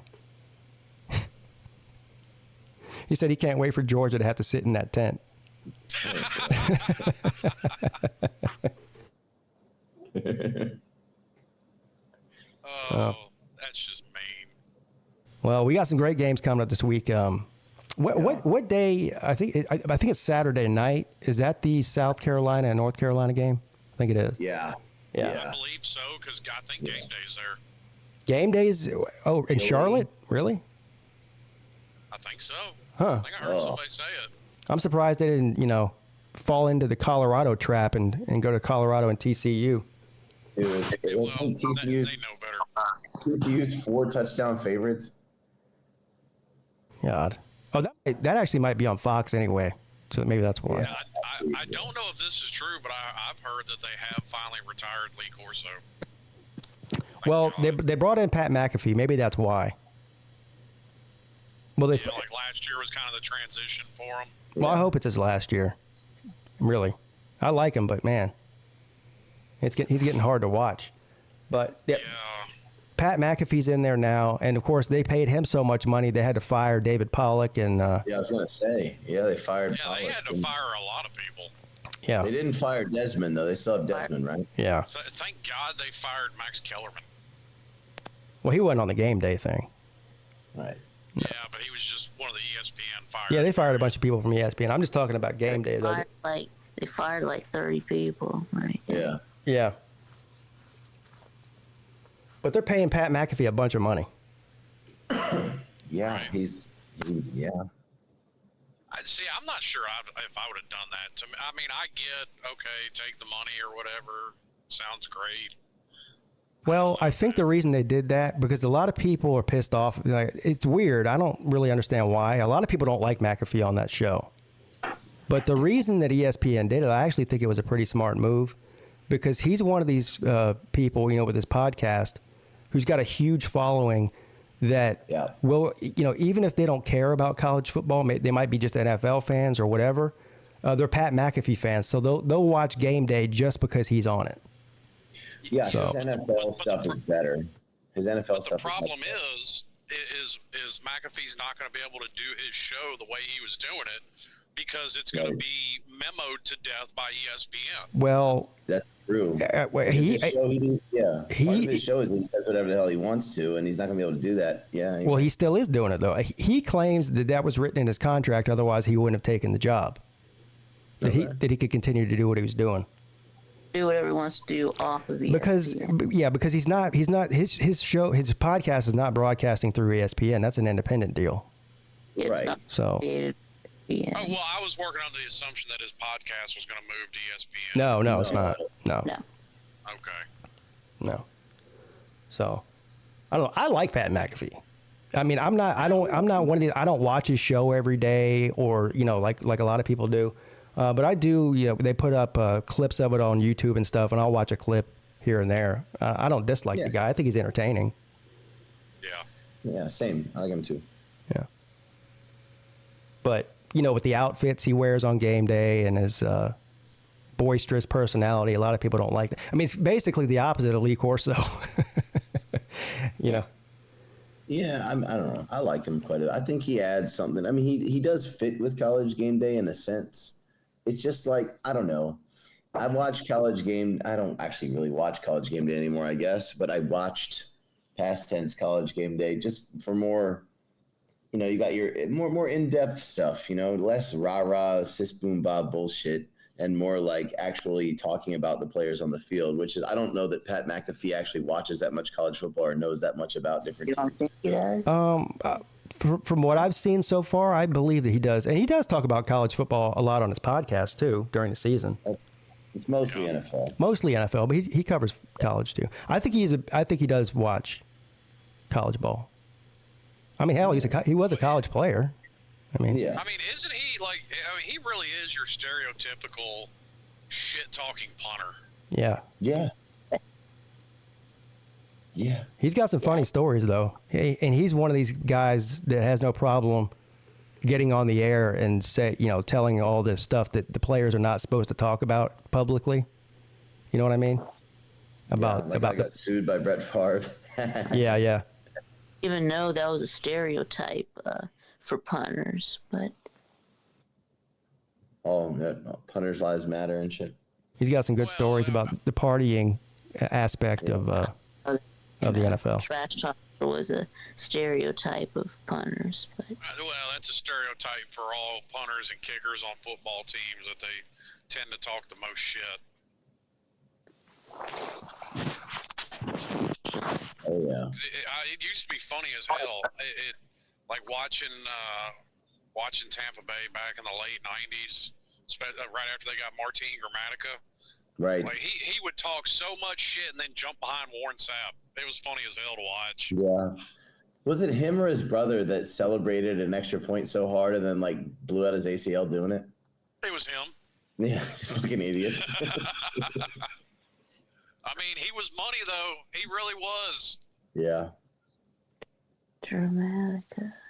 Better than that schlub y'all drafted out of Florida State in the second round who couldn't make a damn field goal to save his life. McAfee spent most of his time with the Colts, right? Yeah, he just whole career. He never played for anybody else. Oh, really? Okay. Did he not? Okay. Well, I just assume everybody played for more than one team because that just rarely happens. Yeah, especially kickers. Nah, he was a Colt. Most That's it. kickers play for like 8 teams before they retire. Tampa Bay just cut Rodrigo. Uh-oh. Georgia's right shooting star. He was drafted by the Colts, wasn't he? What's up, Scott? Hey, I wonder why they cut him. I don't know. Oh. Probably for mean, missing they still kicks. I mean, if they still got Ryan Suckup, I can understand it, but Yeah. because Ryan Suckup was really good. I don't know why they cut him. I couldn't tell you. Well, it's the second team he's been cut from, isn't it? Wasn't he drafted by the Colts? Yeah. Yeah. Yeah. Yeah. So. Oh, yeah. That's right. He's a hell of a kicker. There's no doubt about it. He's always been a great kicker. I mean, what's his record kicking in the pros? I don't know. I could tell you. I'm not sure. But I mean, it was good. They cut him because he missed a field goal, resulting in a tie. I mean, I have to understand that is. Well, Vic, they don't cut a kicker for missing one kick, sir. Yeah, I know. Yeah. Yeah, but I don't understand why they cut him.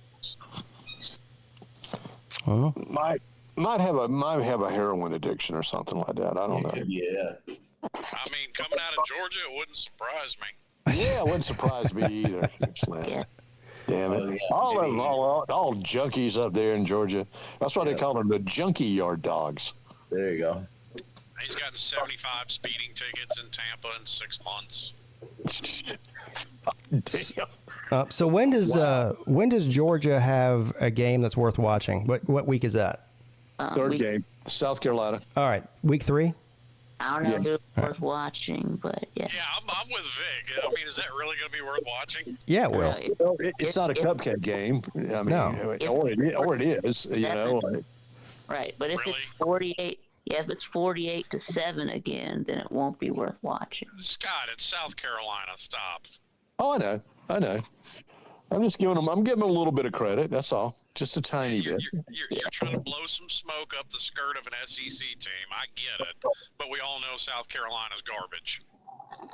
I mean, You know what? I think with that new hairstyle that Carson Beck has got, and they call him now Carshawn. You don't need to know that. Carshawn Beck. Carshawn. I Yeah, guess, Carshawn. like Sequavius, but Carshawn. Yeah, he's Carshawn. yeah, I guess Listen, probably we not. all know he's one interception away from being back on the bench and transferring out. Oh my God, Slim. I mean, I'm just going off Kirby's track record here. Oh, No, I don't think that's the case at all. I think he's going to be a very accurate quarterback. He can sling the ball down the field. He's a pocket quarterback. He's not one that runs, but he's a big, tall guy. And no, he's not mobile like Stetson Bennett. No, but he can throw the ball though. he can throw the ball. That's right, Vic.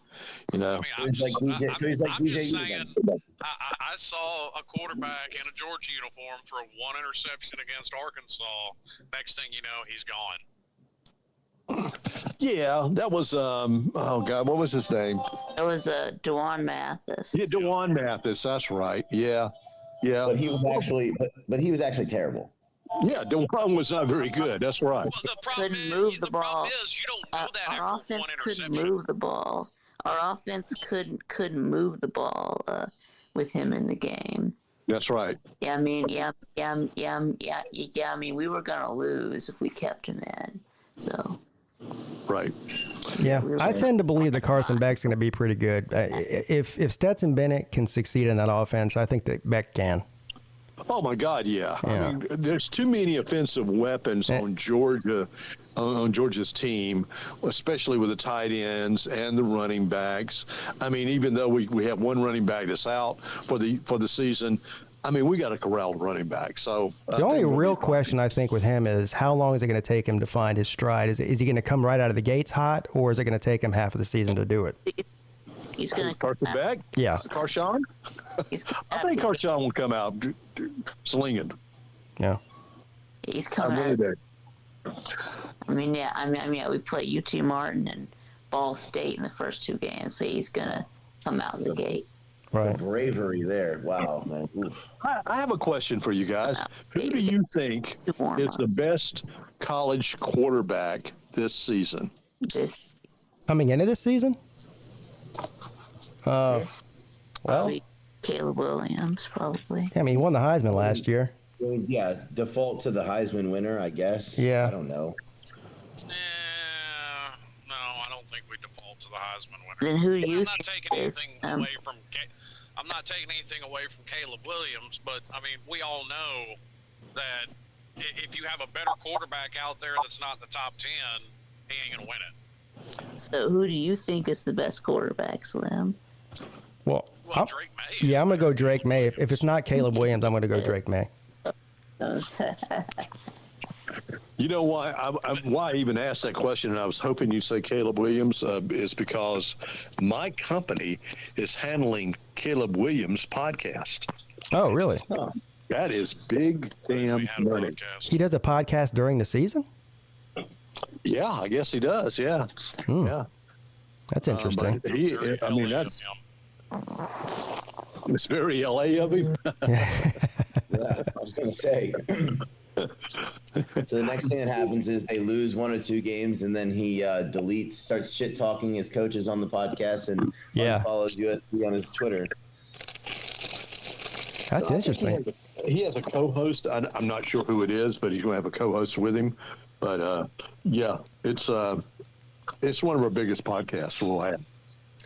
Yeah, I don't know that I really want to hear I don't know. I mean, I don't know that I want to hear the 20-year-olds talking for hours on end on a podcast. If it were him like leading into a game every week, like on there trash talking who he's about to play, I'd listen to that. But if he's just on there, towing the line, that's not going to be interesting. No offense, Scott. I hope it does well for your company. No, I understand. I get it. I totally get it. But I think that's why he has a co-host that's going to kind of, lead him down the righteous path of what to talk about. I hope so. Yeah. Well, good luck to him. I'll have to miss that one. Yeah. Yeah, he's going to give us some weekly updates on what color he's going to paint his fingernails. Yeah. Oh, geez. And no more painting fuck Utah on his nails, right? Oh, yeah, I forgot about that. Yeah, you didn't It worked out so well for him you last didn't time. fuck Utah fucked him, so. Well, didn't he do that every week, though? That was like a weekly thing he did. Yeah, it wasn't just Utah. Oh. He probably caught so much shit from that, he's not going to do it this year. I don't think he did it against San Jose State. Yeah. I don't think, are there enough fingernails to paint fuck San Jose State? I don't think there are. Yeah, SJST. Just abbreviate it. Okay, yeah. True. ST, yeah. I guess you have to abbreviate the fuck, too, wouldn't you? I'm just looking at my hands. I'm looking at my fingers, figuring this out. No, you can get it on there. Yeah, you can do that.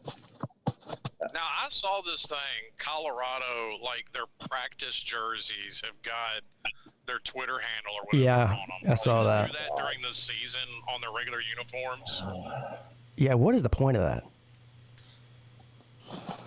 Wait, is it Are the we NFL? really going down the XFL route with that? Are we going to have that on uniforms during the season? I hear NFL's doing it. What? Yeah. They're going to have advertising on the uniforms. Oh, Jesus they haven't Christ. said that. They haven't said that. I haven't seen that at all. When the hell did they say that? Someone mentioned it to me, and I'm like, what? And it said, yeah. I do remember them talking about it being a possibility. I don't know if it's happening yet, though. But I don't think they've done that yet, dude. I hope they go like how MMA used to be and just litter the motherfuckers. Have them look like a NASCAR. Yeah. Right. Yeah. Right. You got tied on one side, and probably grip on the other, KFC going across his ass cheeks. Yeah. Sorry, my dogs. Dogs like to bark. Damn, dog, stop. According to this, of course, the guy behind this is Mark Cuban, which I don't know why he would be behind it, but 14 years after the NFL gave the green light to sponsor patches on practice jerseys, the NFL has not crossed the ad revenue Rubicon of putting product patches on their jerseys. Not yet. Not yet. Right. It's close. Time. We all know. Everything's, dude, come on. But of course, they already have advertisements on every jersey. They have 1 Nike logo, 2 any team logo, 3 the NFL shield. But that's not, That doesn't count. I mean, I guess the Nike one could count, kind of. No, it's not. Nike made the damn jersey. Advertised. Yeah. Yeah. So. Well, does every team use Nike as a? Yeah. Yeah. In the NFL, yeah. It's all standardized in the NFL. One long time. College, though, is it? It's not in college, right? Because Under Armour and Nike and who else is out there? Adidas, I guess. Adidas. Yeah, it's team specific in college. Whatever happened to Reebok? They've just gone the way of the dodo. Yeah. They have. Yeah, they did. Yeah. Well, when's the last time you saw anybody wear? When's the last time you saw anybody wear a pair of Reebok shoes? Yeah. Allen Iverson, I guess. Yeah, that's true. I used to love Reebok shoes. They were great. They were great in the '80s. But that was in the 80s Yeah. and 90s. Yeah, 90s. They were big in like the late 90s when I was a kid. Reebok was still hot. Well, in the early 2000s, when Tampa won a Super Bowl, Reebok was every NFL jersey back then. Right. Yeah, Reebok had the NFL for quite a while. Yeah. Yeah. A lot of my NFL jerseys I had when I was a kid were Reeboks. Yeah, they were ugly. So- I'll never forget when Allen Iverson did that Reebok commercial with Jadakiss rapping over it. That was fucking fire, man. I missed that. That was amazing. That was great. But dead now. Yeah, it was surely better than Shaq's rap album. Oh God. Yeah. Have you had any of Shaquille O'Neal's burger patties? No. no, I've had a Wahlburger though. I've had a Wahlburger too. They sell That's those. really good, isn't it? Yeah, they sell them at Publix. Yeah, What is that's that? where I get them. That's right. It's the Wahlberg brothers. Right. I think it's Donnie is the one that really runs the company. I think Mark was like the investor, and then Donnie's the one that runs the company. He's the one that flips the burgers. Yeah, That makes sense. they've got restaurants and too, but they sell. They had a show. There's another brother that's not an actor that actually runs it. All right. Yeah, Yeah, I think the mother and the younger brother run it. I think that's right. something like that. But they do sell them at Publix, and they're not frozen; they're fresh. They are pretty Yeah, good. I know. And you know what else is Big Boy has their own burgers out there. And those are really delicious, and they're big. Yeah. Yeah, but I love the Wahlburger. Yeah, that's a good burger. They've got two kinds. They have the Angus one and the Kobe beef kind. Yeah. Yeah. Which one have you tried? Oh, I've tried both. The Kobe beef one's way better. Is it really? I haven't tried Yeah, the Kobe it's like beef, $1 so or $2 more for a my 4-pack. next step. Yeah. Yep. Yeah, I did as an experiment. I said, okay, I got to try this, see what it's like. So, yeah, they're really good. They are good. But Shaquille O'Neal's burgers, well, they're okay. I haven't had They're that. cheap. Where do you buy those? I found those at Food Line. Oh, Well, I mean, that's Shaq's thing is doing stuff that's more affordable for everybody. Shaq. Yeah. Remember Shaq's shoes he made? Yeah.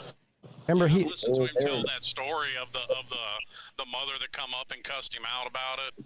Which, I mean, okay, I get it, kind of, but don't be a bitch.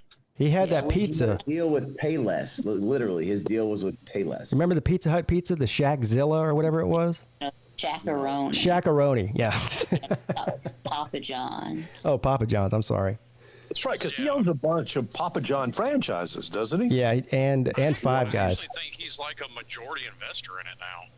Yeah, he owns a lot of shit, man. He owns a lot of commercial real estate. He owns a lot of stuff, dude.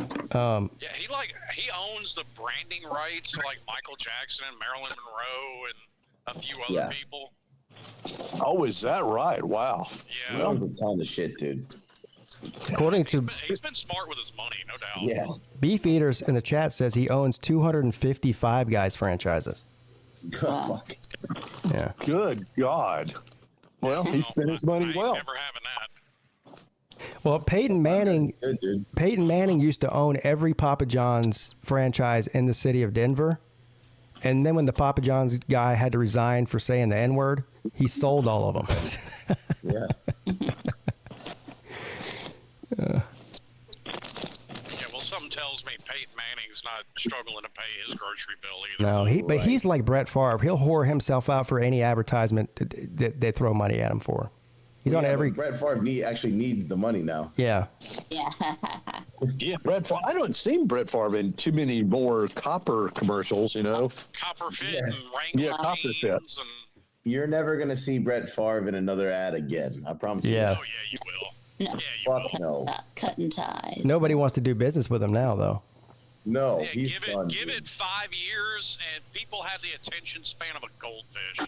Give it 5 Bro. years, everybody will forget, and he'll be back to whoring himself out again. Give it 5 years, he might be in prison, dude. That's not impossible. It's not likely though either. He might get a sponsorship by Blue Chew or something. You know? He's in some pretty deep shit, dude. Like, you realize he's already gone to trial, right? When he got off. Yeah. Well, Hold on. Like, that shit was like 2 years ago at this point. yeah. But you haven't seen him anywhere. He's been on a milk carton. No, I don't have my VPN on. Fuck it. Whatever. Anyways.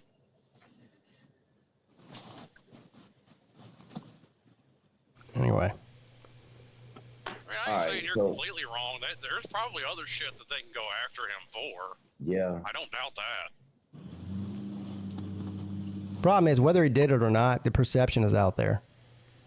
Oh, sure. Yeah. I don't disagree with that. I'm just saying people have no attention span these days, and they'll forget about it, and he'll be back to whoring shit out in a few years. That's true.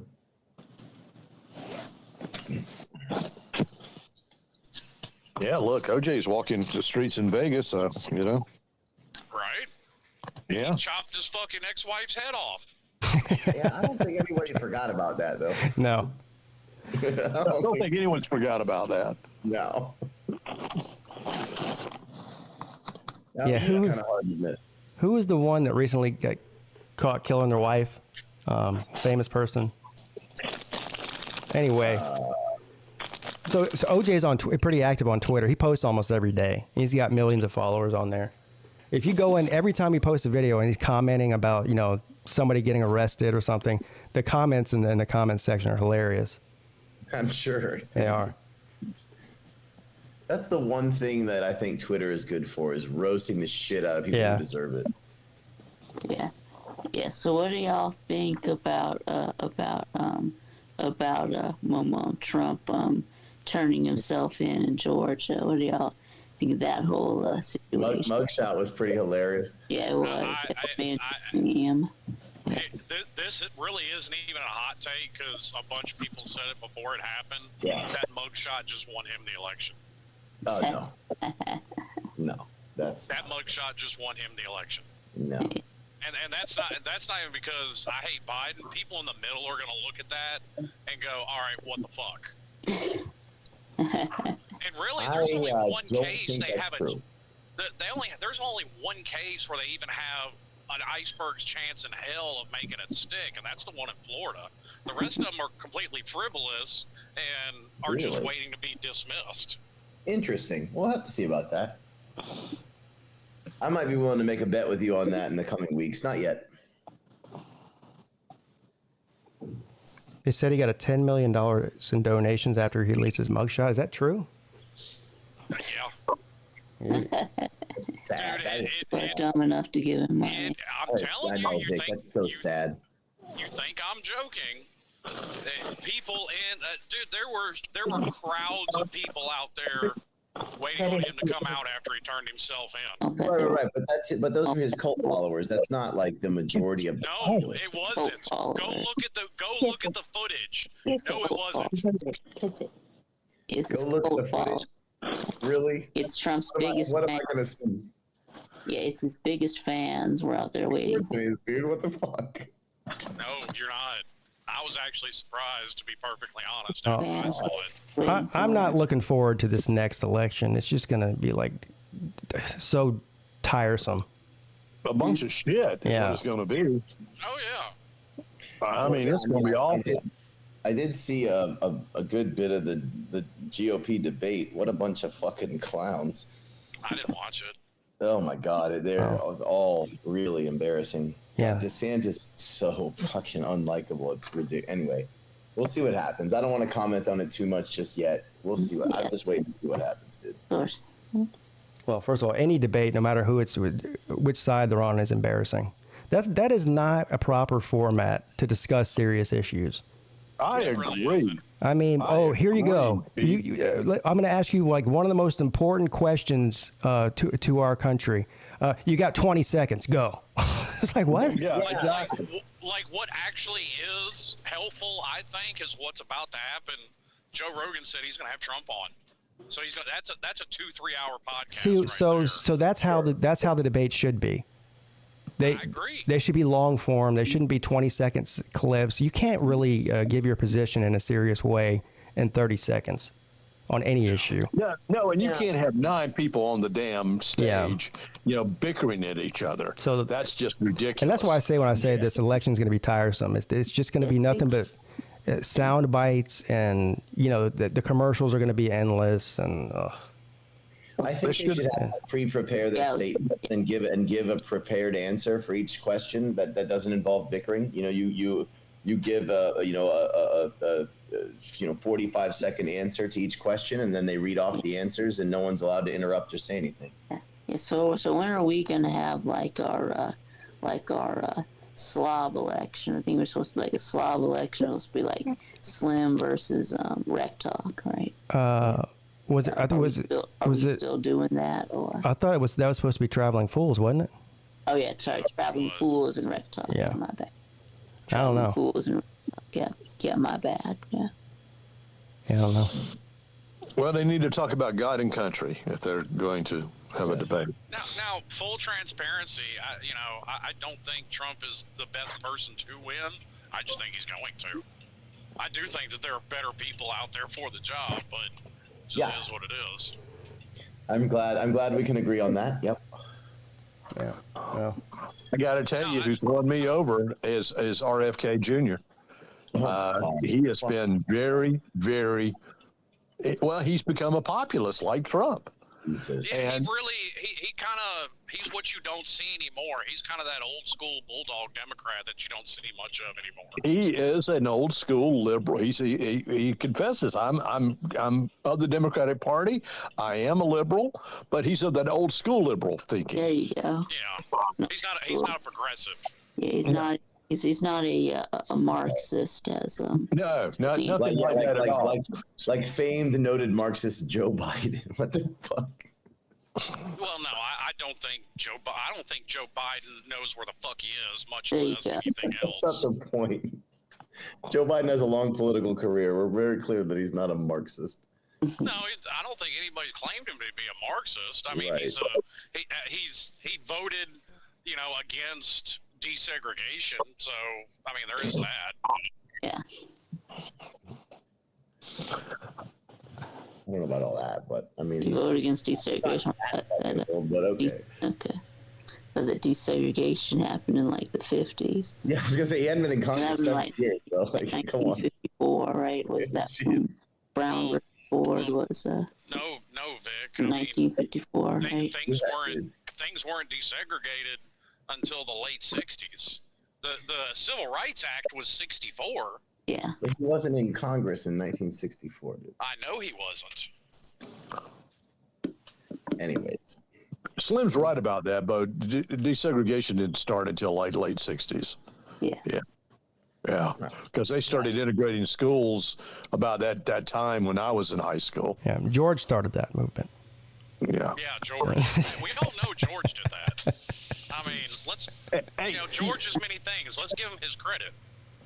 Hey, who you think's going to have the upset this coming in week one? The biggest chance for an upset? Well, They got, Not Miami of Ohio. yeah, I got South Carolina beating. South Carolina beating North Carolina? So hold on now, Scott. I want to qualify this now. South Carolina's a 2.5-point dog. So is Florida State. So when we talk about upset, they got to be at least like what, like a 6-point underdog or something like that. Well, I mean, I was thinking that. Yeah, but I mean, if they're an underdog, they're an underdog. Right. I would say I think it's possible that Nebraska beats Minnesota. It's That's possible. a good possibility. Yeah. I saw some reel on the practice of the Cornhuskers, and it was pretty compelling. Well, a lot of people think the upset. Betting on them. A lot of people think Duke is the upset. Yeah, fuck that. Fuck that. Yeah, that's a bunch of hooey. Yeah. That's a bunch of hooey, Pete. I know it is. Yeah, I would say that. I would say South Carolina. Yeah. But it's like Volusia said, if they did beat North Carolina, there wouldn't be that many people that would consider it an upset necessarily. But Right. I mean, I'm looking at this. I don't think Florida is going to beat Utah. I think maybe Fresno State beats Purdue. Beyond that, like, I don't think there's going to be anything earth-shattering. But you never know. It's week one, right? right. Yeah. Yeah. What's the game? What is it? West Virginia and Penn State. Now that would be an upset. That would be huge. That's I don't. see That would be huge because I don't think Neil Brown's going to make it through the season. Yeah, I don't either.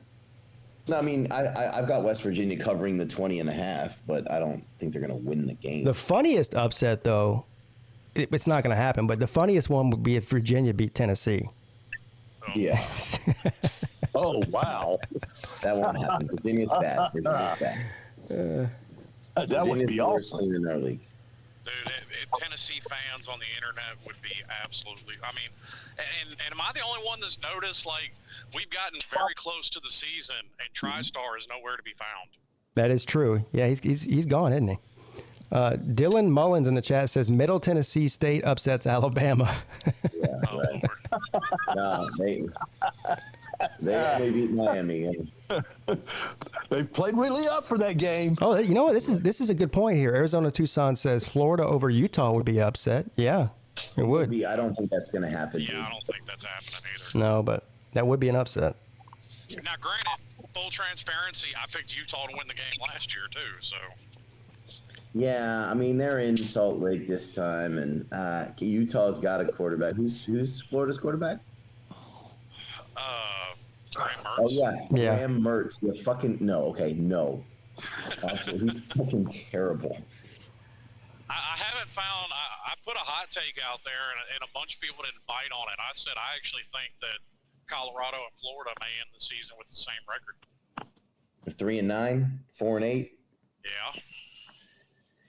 Yeah, look, I mean, I got a big WeChat group out here where I do college football banter and picks and stuff, and the biggest prick in the group is this huge Wisconsin fan, totally obnoxious. I love him to death as a person, but he's such a douche, and even he hates Graham Mertz. So I mean, he's the biggest Wisconsin homer you'll ever meet in your life. So I wouldn't be too high on Graham Mertz at this point. Well, I don't think anybody is. I found Penn State fans to be the biggest assholes as far as the fan base. Oh, Ohio State number 1. Well, South Carolina. Well, yeah, okay, yeah. Ohio State's got to be up there, but Look, it's my personal meeting of Penn State fans. They've always been just gaping assholes. Well, Look, I you gotta like leave my South picks, Carolina. guy. I got Penn State making the playoffs. I know, yeah. I got to leave South Carolina out of this conversation because I'm biased, right? But I would say definitely, I mean, my top ones are Ohio State and definitely LSU. And I mean, in Florida State, I would say those are my three that I can't stand. We're on the same page. Yeah. Yeah. Notre Dame is by far the worst. There is no worse fan base in the history of the world than Notre Dame. But they're just like idiots. They don't like. They're not like. You know, they're not like. They're all from New Jersey and shit. They're not really fucking like. I don't know. Like I'm not offended by them. I'm offended by their existence, but I'm not offended by anything that comes out of their mouth because it's all too stupid for me to care about. Well, after the Georgia Ohio State game, and they're still talking about, oh, we were robbed, this, that, and the other. Still, it's like, yeah, Ohio State is way up there as far as a rotten fan base. Oh, they're the worst. I told y'all this, man. I've definitely mentioned this before. When we beat them in that bowl game where Fields threw the pick at the end of the game, the one that they're still whining about with the refs from whatever it was 4 years ago. I was at a bar in Shanghai in the morning, and there were 85 Ohio State fans and me. And, man, what a fucking great feeling it was to walk out of that place. Literally 85 of them and me. Oh, my God. It was fucking incredible, man. Wow. Never been so hyped walking out of a bar, man. I was quiet in the elevator on the way out, but as soon as we got down to the first floor, I let out a fucking primal scream. It was amazing. That was like the Peach Bowl game. Was that 2012 LSU Clemson? We went to that on New Year's Eve at the Georgia Dome. Man, you were talking about LSU fans before the game. They were obnoxious. That was a great feeling to watch them run out of that stadium after they lost and just avoid every Clemson fan in their way. They had nothing to say. I will say this. Alabama fans did that. I wasn't at the 2018 one in California, but I was at the one in Tampa in 2016 where we beat them. And they scurried the hell out of there, but they weren't too obnoxious or anything like that. So I don't think Alabama is my top five. They're all cousins with Alabama. Well, I'll tell you another really bad one, and this is, like, I know I'm biased on this, but I hear this from a lot of people as well, and plus living in Florida, I know how they are. Yeah. Gators fans in Gainesville are especially bad. Yeah, I mean, I know that, and I grew up in Florida, man, too. But I guess just because we never played them, so I never sort of felt it personally. But I know that's true. Well, like you can ask people that have been to the swamp for games and have played against the Gators. Like, it's normal to come out and find your car covered in piss. Yeah. Jeez. The game a couple of years ago in Charlotte, when I went to that game too, when Clemson played Georgia. You remember that game. Yeah. Now I will say this: it was equally bad for both teams. But before the game, the Clemson and the Georgia fans going back and forth, and of course after the game was over, it was all Georgia piling on the Clemson people. But I don't know. I guess they had a right to at that point. I mean, kind of. I mean, you listen to Georgia fans talk and they beat the shit out of Clemson. That's not really what happened. No. Yeah. They beat us 10-3 on a pick six. Yeah, we beat the shit out of y'all. But... Yeah, by a touchdown. Didn't score a single offensive touchdown, Vic. Yeah, didn't even what y'all did either. I know. Florida State is horrendous. I mean, I remember going there in 2006 when we beat them. And then, so we had gone up about 4 or 5, gone down rather about 4 or 5 of us. I was a student at Clemson at the time, and we had a South Carolina plate with a van with a Clemson vanity plate on it, and we were parked totally legally in this parking lot. We had paid for it and everything, and we beat them, and we got back, and our car was towed.